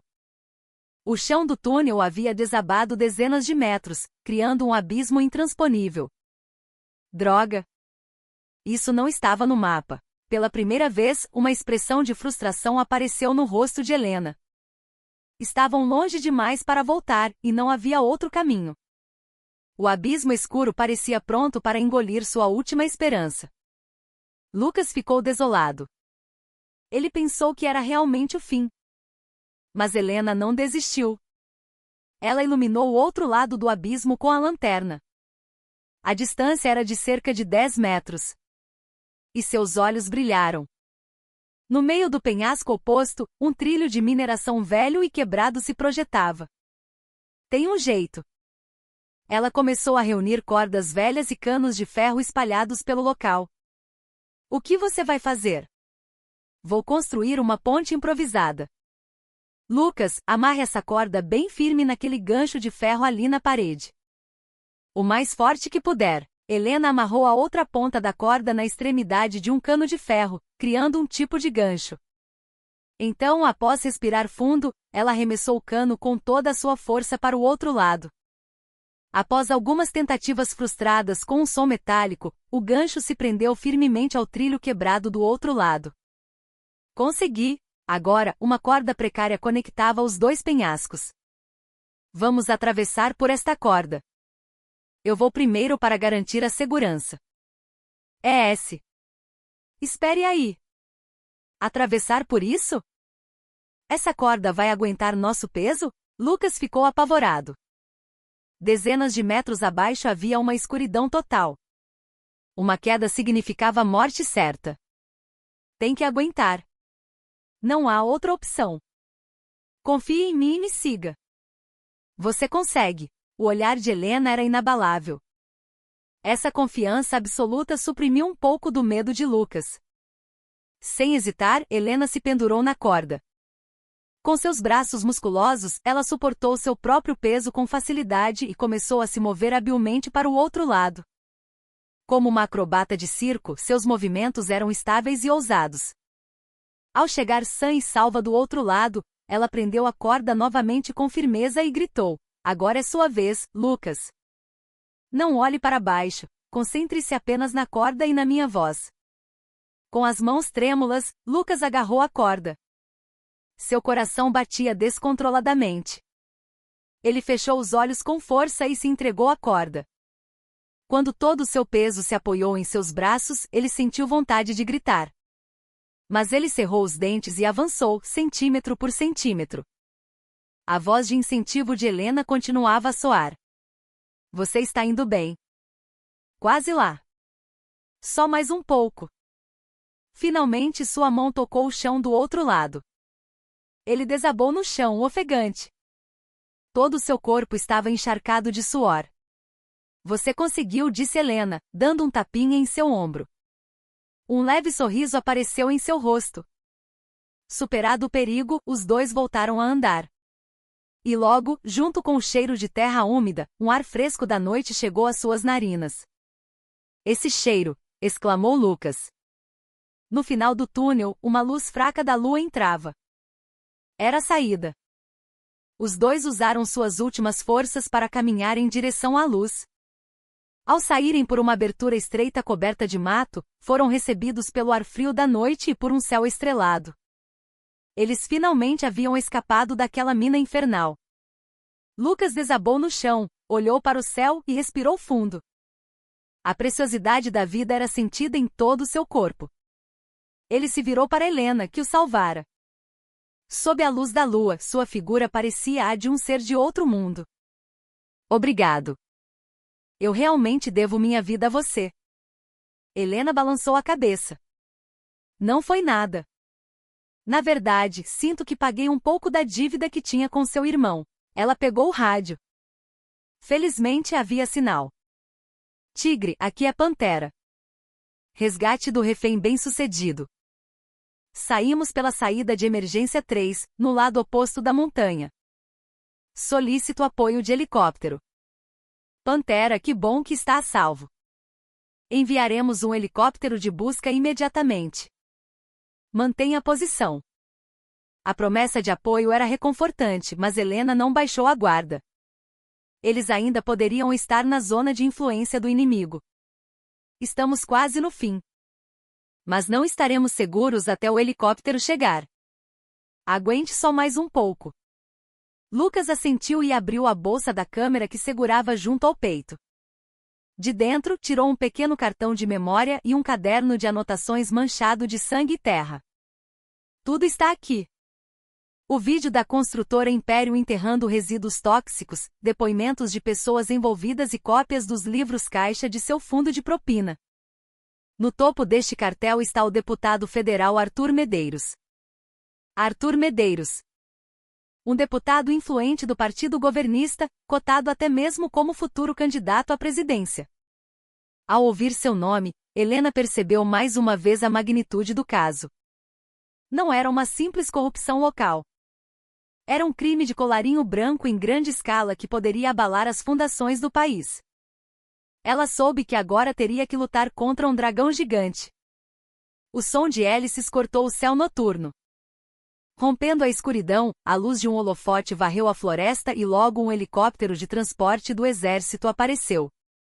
Como não havia um local adequado para pousar, o helicóptero pairou no ar e uma corda grossa foi lançada. Eram os membros da equipe da polícia do exército que haviam chegado primeiro.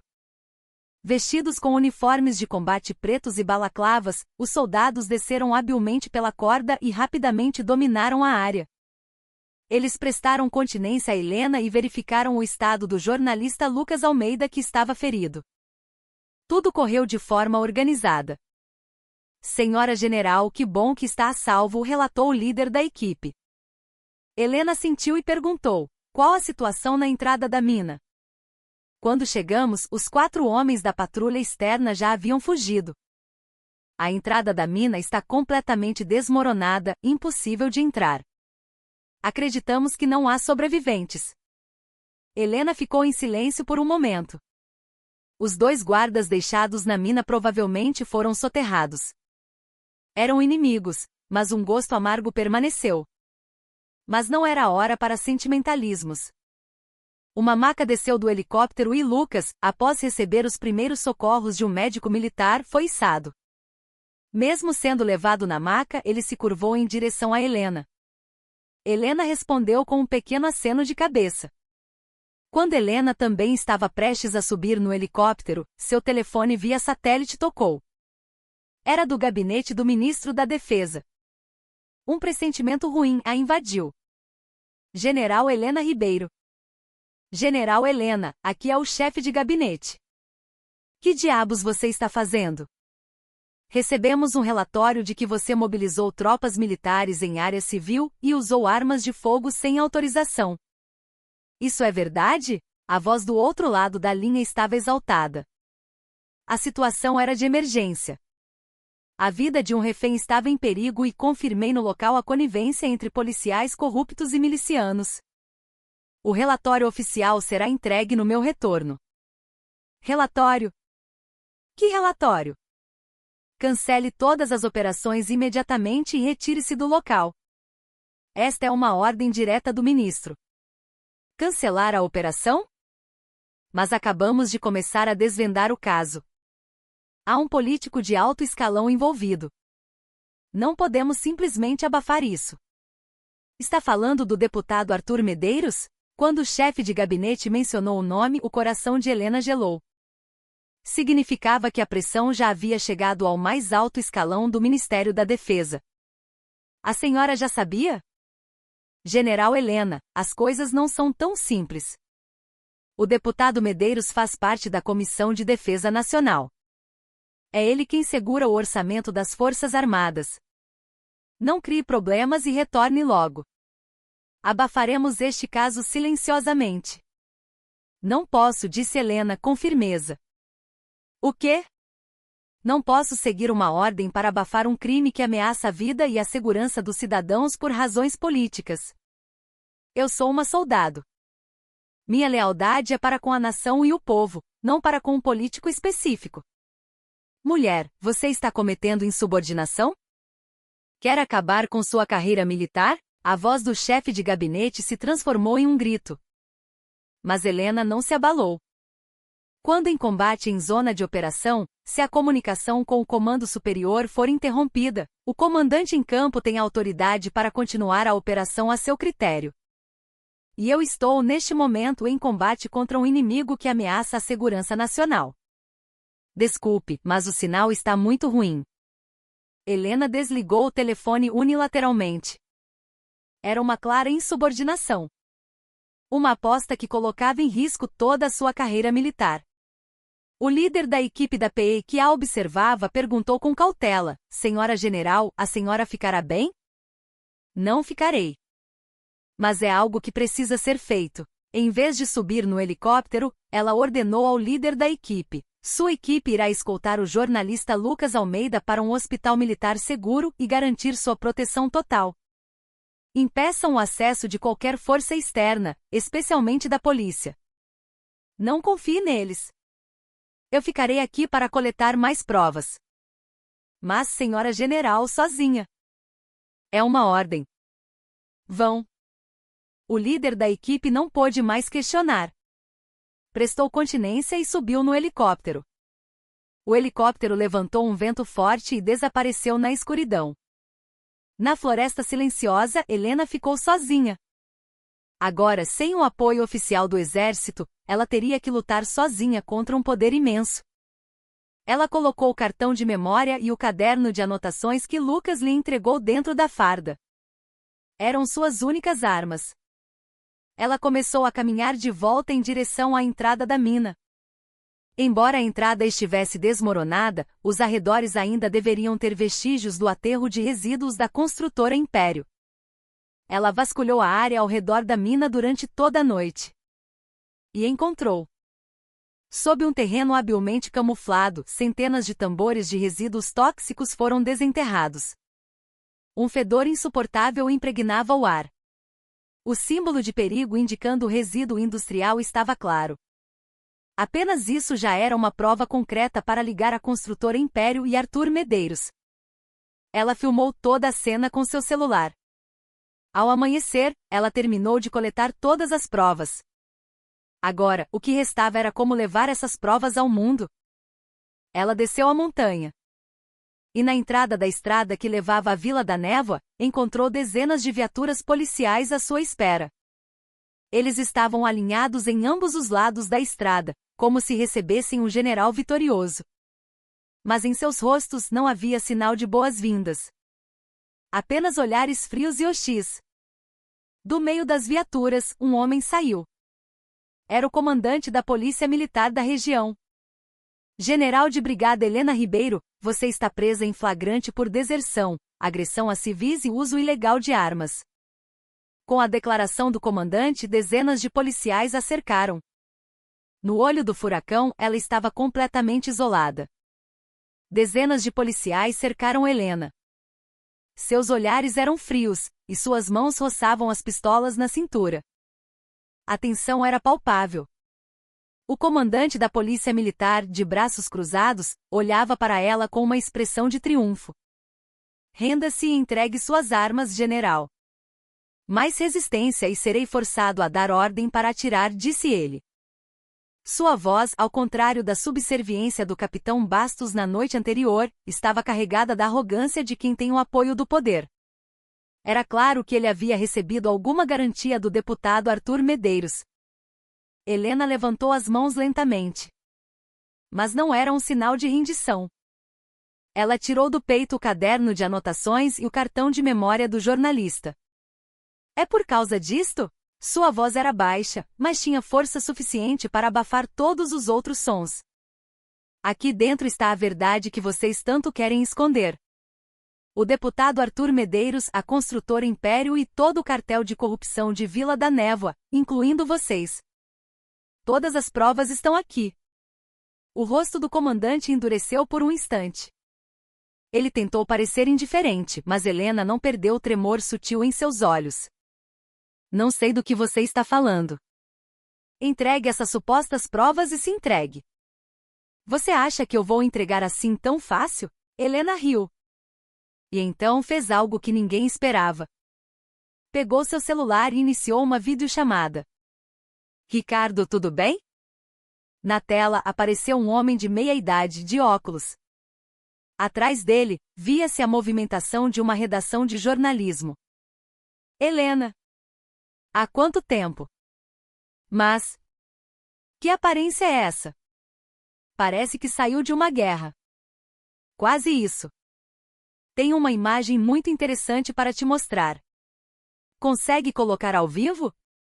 Ricardo Neves era o produtor-chefe do programa de jornalismo investigativo mais influente do Brasil. Ele conheceu Helena ao produzir um documentário sobre sua unidade e admirava profundamente sua integridade. Helena virou a câmera do celular, mostrando os policiais que a cercavam. Que situação é essa? A voz de Ricardo tornou-se séria. Esta é a cena da Polícia Militar de Vila da Névoa tentando me prender ilegalmente para me impedir de denunciar um esquema de corrupção. E em minhas mãos, tenho a prova definitiva de seus crimes.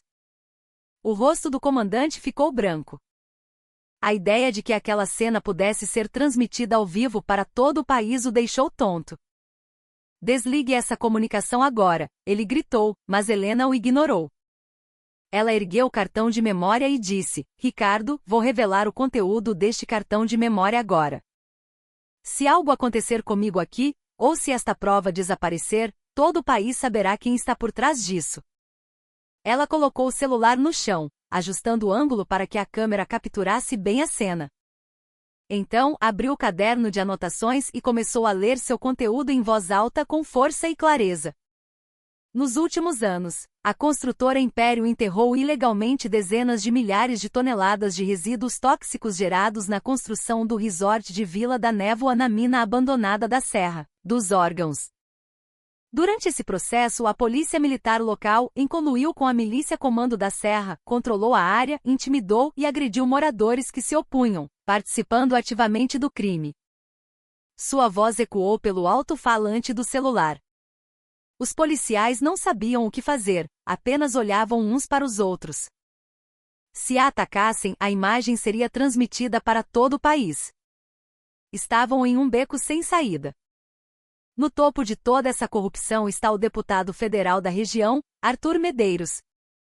Ele recebeu dezenas de milhões de reais em propinas da construtora Império e, em troca, forneceu vários favores relacionados a licenças de construção, usando sua influência para pressionar a polícia e os órgãos administrativos a ignorarem os crimes.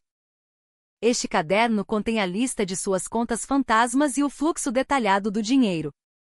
Com a revelação crucial, o comandante perdeu a cabeça. Atirem!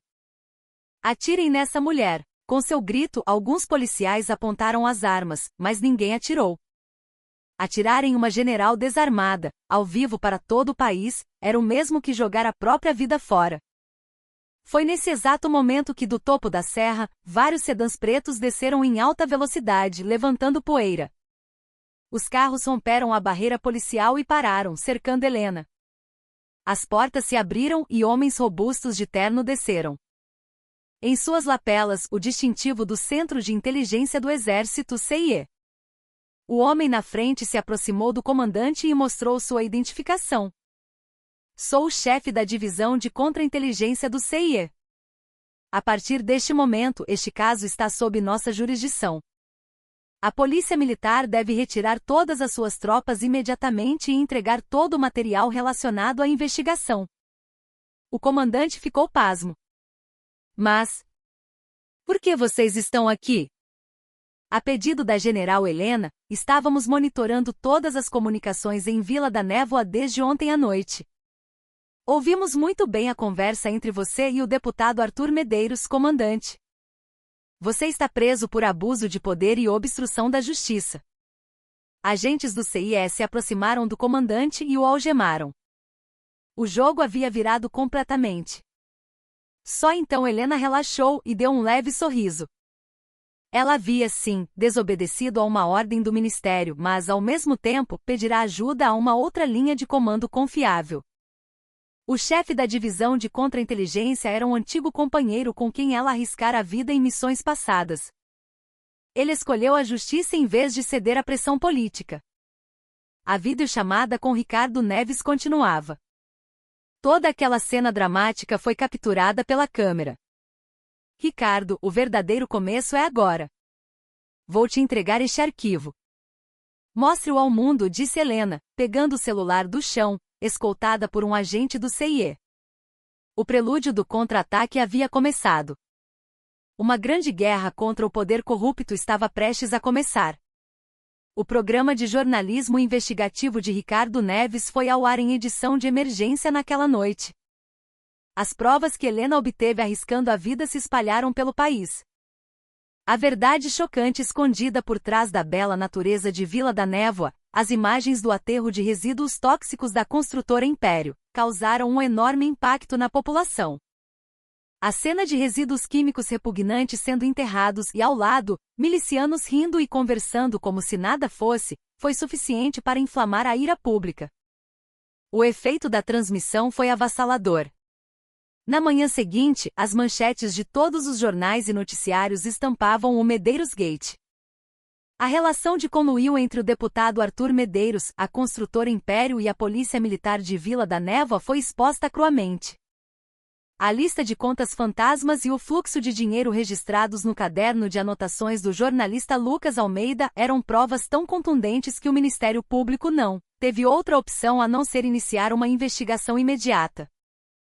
A indignação popular explodiu. O site e as redes sociais do deputado Medeiros foram inundados de críticas, e protestos diários ocorreram em frente ao seu escritório político. Acusações de que ele era um criminoso que enriquecia às custas do povo, em vez de um político que o servia, se multiplicaram.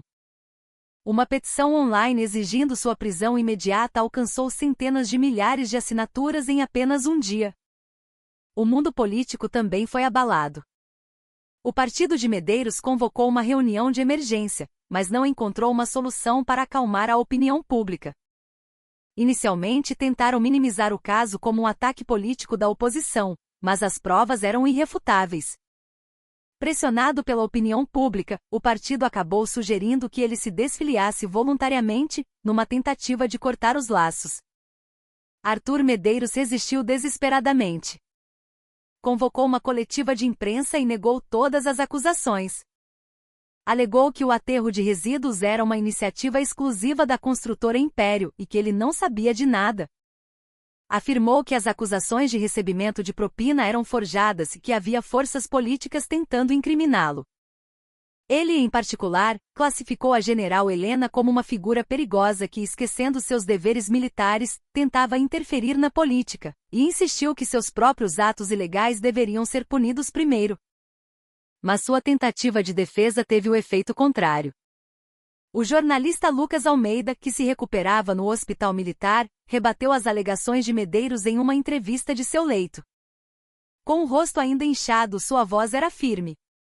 Eu testemunhei e filmei o deputado Arthur Medeiros recebendo malas de dinheiro diretamente do presidente da construtora Império.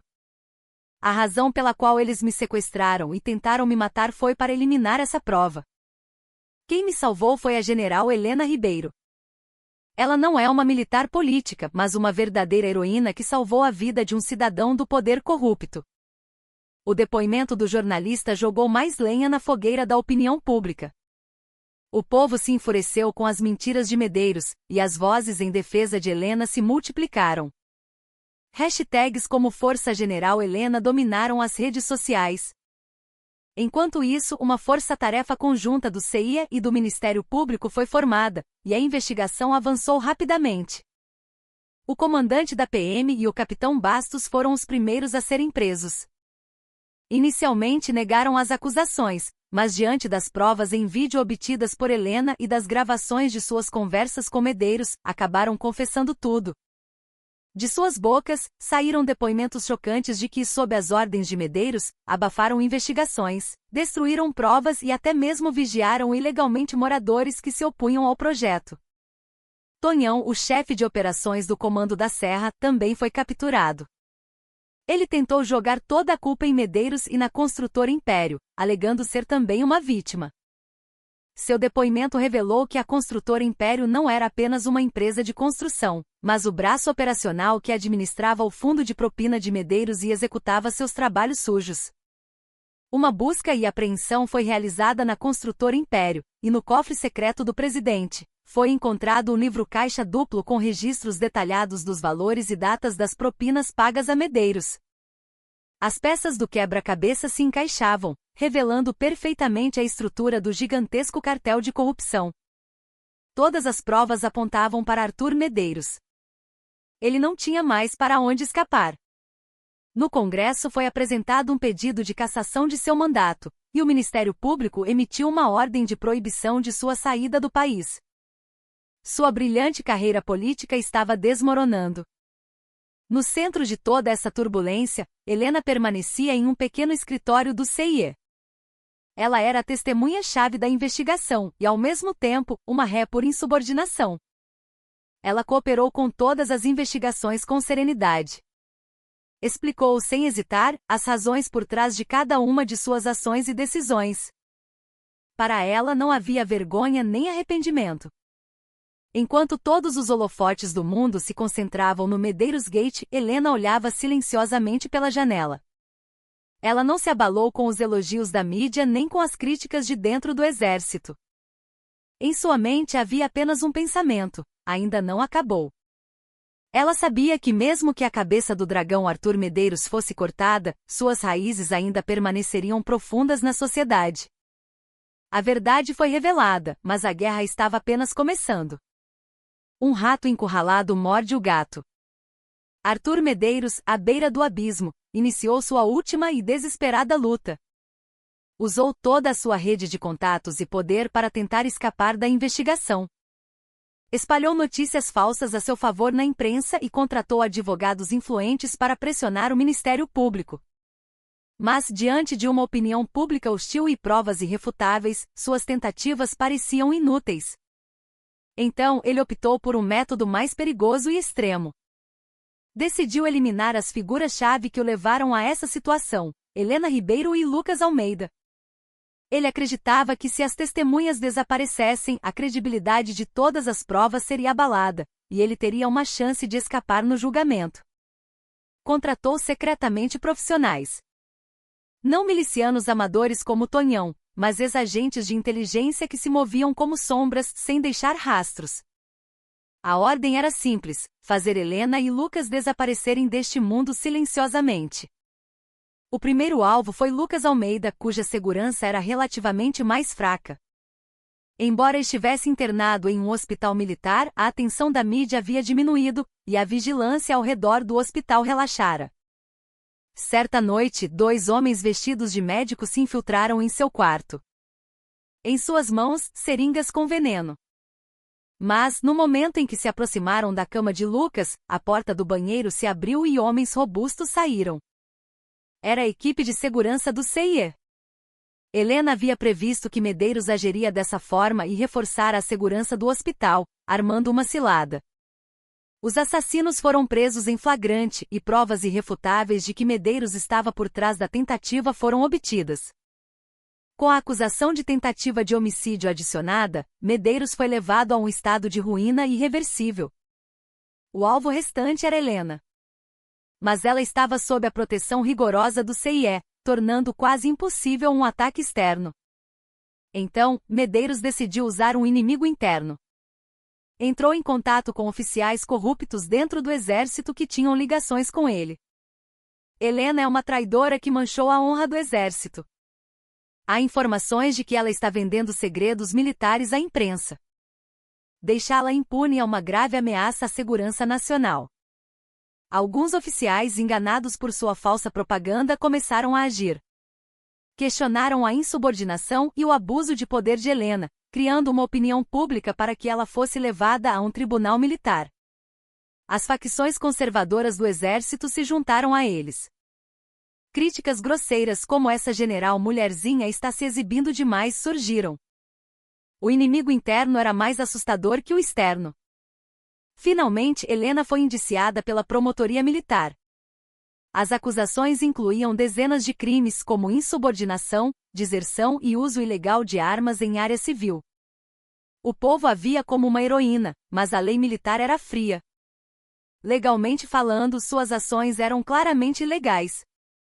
Para aqueles que queriam eliminá-la, era a oportunidade perfeita.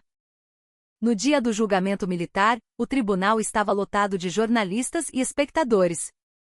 No banco dos réus, Helena mantinha uma postura impecável. O promotor militar, com voz aguda, listou cada uma de suas acusações, argumentando que ela, por ter quebrado a disciplina militar, deveria ser severamente punida.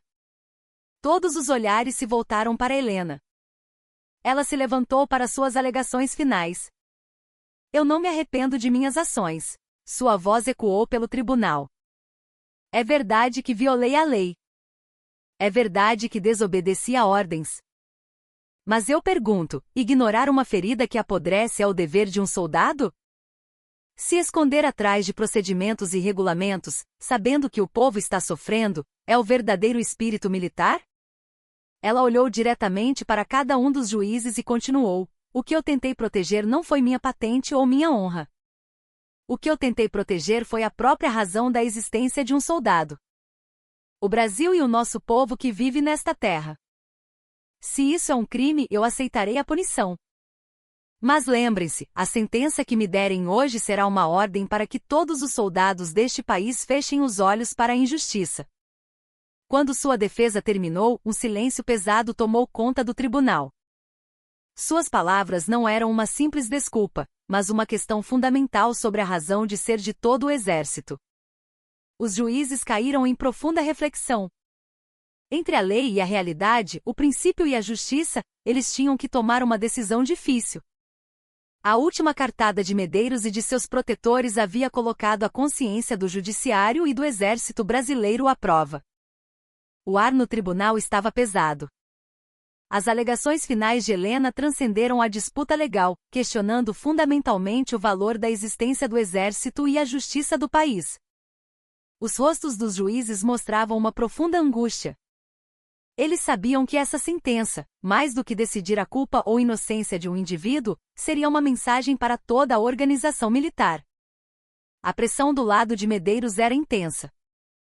Os juízes receberam telefonemas anônimos com ameaças, e boatos de que suas famílias estavam sendo investigadas se espalharam. Por outro lado, do lado de fora do tribunal, as vozes dos cidadãos que apoiavam Helena não cessavam. Os gritos de General Helena é inocente, e a justiça vive, ecoavam fracamente dentro do tribunal. Após dias de deliberação, finalmente chegou o dia da sentença. O tribunal estava novamente lotado. Helena sentou-se no banco dos réus com uma postura firme. Atrás dela, o sargento Jorge e o jornalista Lucas Almeida, já recuperado, assistiam com expressões apreensivas. O juiz se levantou e começou a ler a sentença. Sua voz era baixa e seca. Ré Helena Ribeiro. Artigo 163 do Código Penal Militar, desobediência. Artigo 187, deserção. Ele listou cada uma das acusações contra Helena. A atmosfera parecia cada vez mais desfavorável para ela.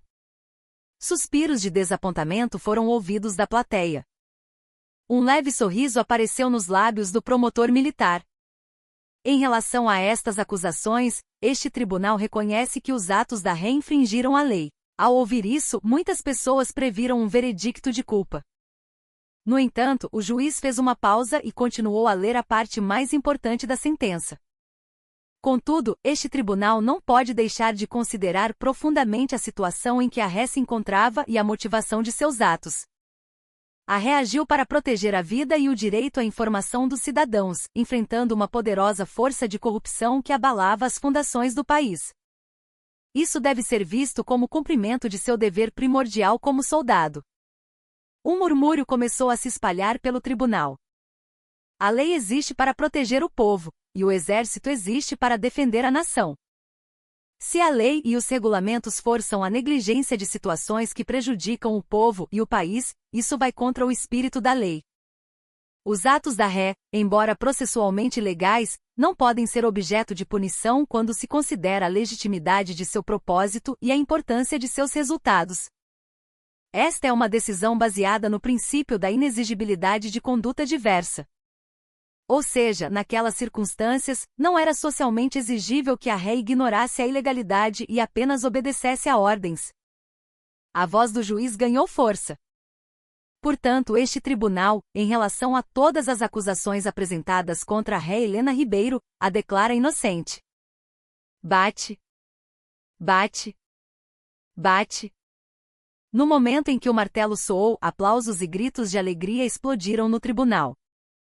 Lucas Almeida pulou de sua cadeira, gritando, enquanto o sargento Jorge chorava silenciosamente.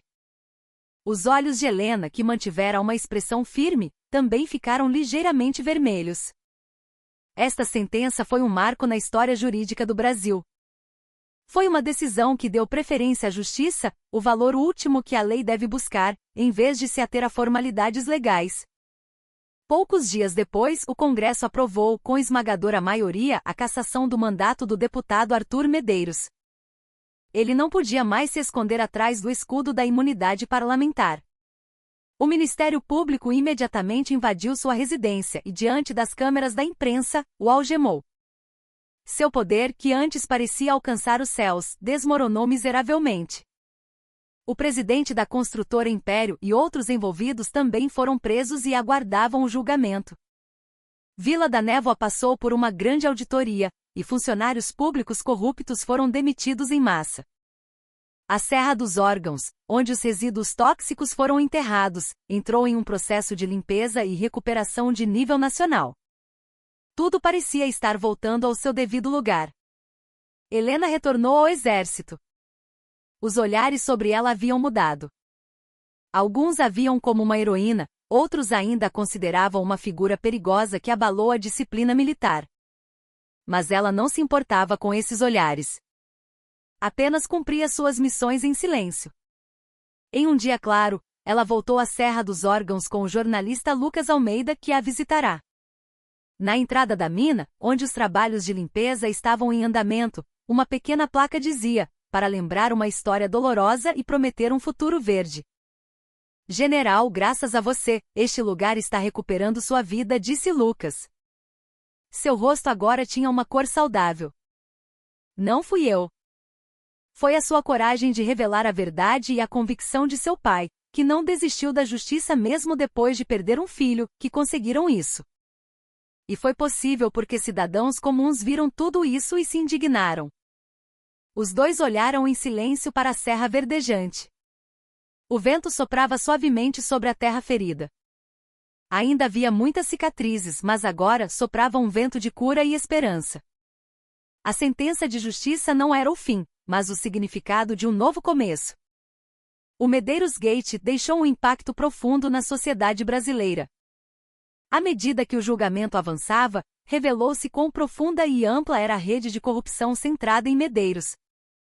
Política, negócios, judiciário, mídia, não havia setor que seu dinheiro sujo e influência não tivessem alcançado. O Brasil passou por um período de intensa turbulência, como se estivesse passando por uma cirurgia para remover um tumor gigante.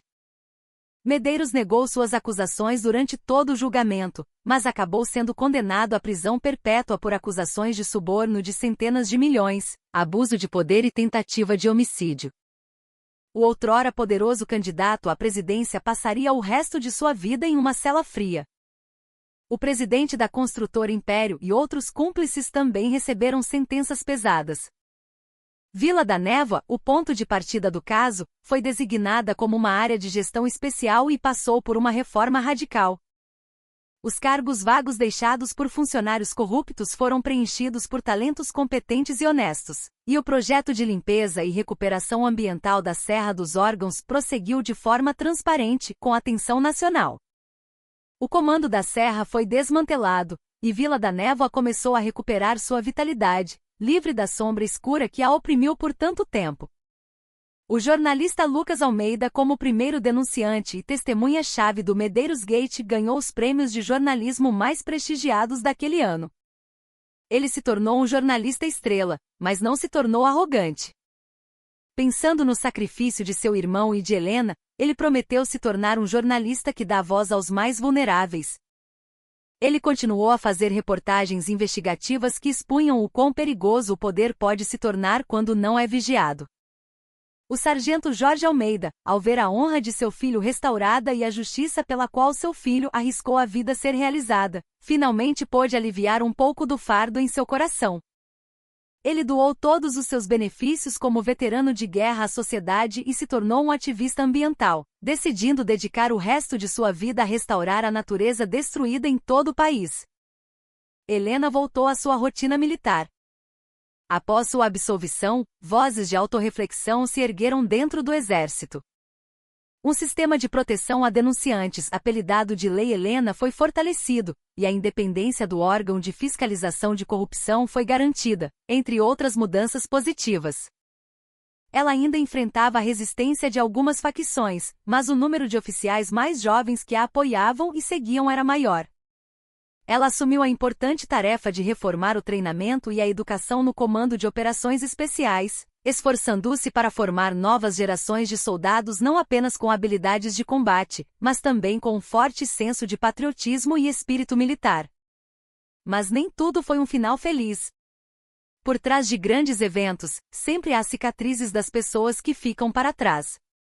As famílias daqueles que foram presos por ajudar Medeiros em seus crimes tiveram que viver com o estigma da sociedade. Levaria muito tempo para que as feridas das inúmeras pessoas que sofreram danos injustos devido à pressão de Medeiros fossem completamente curadas. Helena também carregava uma cicatriz indelével em um canto de seu coração. Ela não conseguia esquecer as pessoas que foram inevitavelmente sacrificadas durante a operação. Os rostos dos guardas que morreram na mina às vezes apareciam em seus sonhos. Ela sabia que a morte deles não era inteiramente culpa deles. Eles também poderiam ter sido vítimas, explorados no nível mais baixo de um sistema corrupto gigante. Ela teria que carregar o peso do sangue em suas mãos pelo resto da vida. Em um dia de outono, Helena tirou uma folga e visitou o cemitério militar onde o cabo Tiago Almeida, que morreu no Haiti, estava enterrado. Ela limpou sua lápide e colocou um crisântemo branco. Tiago. Seu irmão se tornou um excelente jornalista. E seu pai está bem. A justiça que eu tentei proteger nesta terra parece ter se endireitado um pouco. Agora, descanse em paz. Ela fez uma continência silenciosa. Nesse exato momento, seu celular tocou. Era um chamado de emergência para uma nova missão. Uma nova ameaça à segurança do Brasil havia surgido e seu comando era necessário. Helena fechou os olhos por um momento. Talvez o descanso ou uma vida normal não lhe fossem permitidos. Mas ela não reclamou. Este era o caminho que ela escolheu, e seu destino. Ela se curvou uma última vez em direção à lápide e se virou sem hesitar. Seus passos se dirigiam mais uma vez para onde o país precisava dela. Com as cicatrizes guardadas no fundo do peito, ela avançava em direção a um novo começo. Sua guerra ainda não havia acabado. O helicóptero voava baixo sobre a densa copa da floresta amazônica ao anoitecer. O ar quente e úmido atingia o rosto de Helena. As informações recebidas no briefing da missão eram graves. Uma operação de mineração ilegal, fortemente armada e financiada por cartéis internacionais, havia estabelecido uma base em território indígena, desafiando a soberania nacional. Em uma situação de crise iminente, o governo escolheu a carta mais silenciosa e rápida para resolver o problema, ela e sua equipe. Dentro do helicóptero, os operadores do 1º Batalhão de Ações de Comando sentavam-se em silêncio, totalmente equipados. Havia tensão em seus rostos, mas não medo. A confiança absoluta em sua comandante, Helena Ribeiro, o sustentava. Ela não era apenas uma general. Através do Medeiros Gate, ela se tornará um símbolo do espírito militar que não se compromete com a injustiça. Helena olhou para a imensidão verde abaixo, perdida em pensamentos. Mal a batalha contra Medeiros terminara, e ela já estava novamente na linha de frente de uma operação que poderia decidir o destino do país. Sua vida era uma sucessão interminável de crises e escolhas. Às vezes ela tinha que cruzar os limites da lei, outras vezes, tinha que arriscar tudo. O que a tornava assim? Ela se lembrou de sua infância quando decidiu se tornar uma soldado. A garota que se enfurecia ao ver os fracos e pobres caírem impotentes diante da violência injusta. Ela ansiava por uma força justa e poderosa que pudesse proteger os indefesos. O exército foi o único caminho que lhe permitiu realizar esse sonho. A emoção de colocar o distintivo de soldado pela primeira vez, o orgulho de se tornar uma operadora de forças especiais após superar treinamentos rigorosos. E finalmente a pesada responsabilidade de carregar a estrela de general. Todos esses momentos passaram por sua mente como um filme. Seu caminho nunca foi fácil. Ela teve que lutar contra o preconceito por ser mulher e superar inúmeras situações de vida ou morte. Também sofreu a dor de perder subordinados preciosos. Mas ela nunca se arrependeu de sua escolha. Para ela, a farda não era apenas uma roupa. Era uma promessa à nação e ao povo, e um juramento a si mesma. A estrela em seu ombro não era um símbolo de poder. Era o peso da responsabilidade, tão pesado quanto o número de pessoas que ela tinha que proteger. 5 minutos para o ponto de inserção, a voz do piloto a trouxe de volta à realidade. Os soldados começaram a verificar seus equipamentos. Helena também se levantou e revisou o plano de operação uma última vez. Nossa missão é neutralizar a ameaça e restaurar a ordem. Evitem o confronto desnecessário. Mas se nossas vidas ou a segurança nacional forem ameaçadas, respondam com força imediata e avassaladora. Todos devem voltar vivos. Entendido? Sim, senhora. As vozes fortes dos soldados encheram o helicóptero. O helicóptero começou a pairar, e as cordas foram lançadas em direção à escuridão da selva. Helena foi a primeira a segurar a corda. Ela olhou para seus homens e disse em voz baixa: "Vamos." Naquela única palavra, tudo estava contido. Sem hesitar, ela se lançou na escuridão. O ar da floresta a envolveu. Mas seu coração queimava mais quente do que nunca. Ela não sabia que Chris a esperaria quando esta operação terminasse. Sua luta provavelmente não acabaria até o dia em que tirasse a farda, ou talvez até o seu último suspiro. Mas ela não tinha medo. Na escuridão, ela via o caminho que tinha que percorrer. Era um caminho solitário e árduo como um céu noturno cheio de estrelas, mas um caminho honrado. Lançar-se de bom grado por aquilo que se deve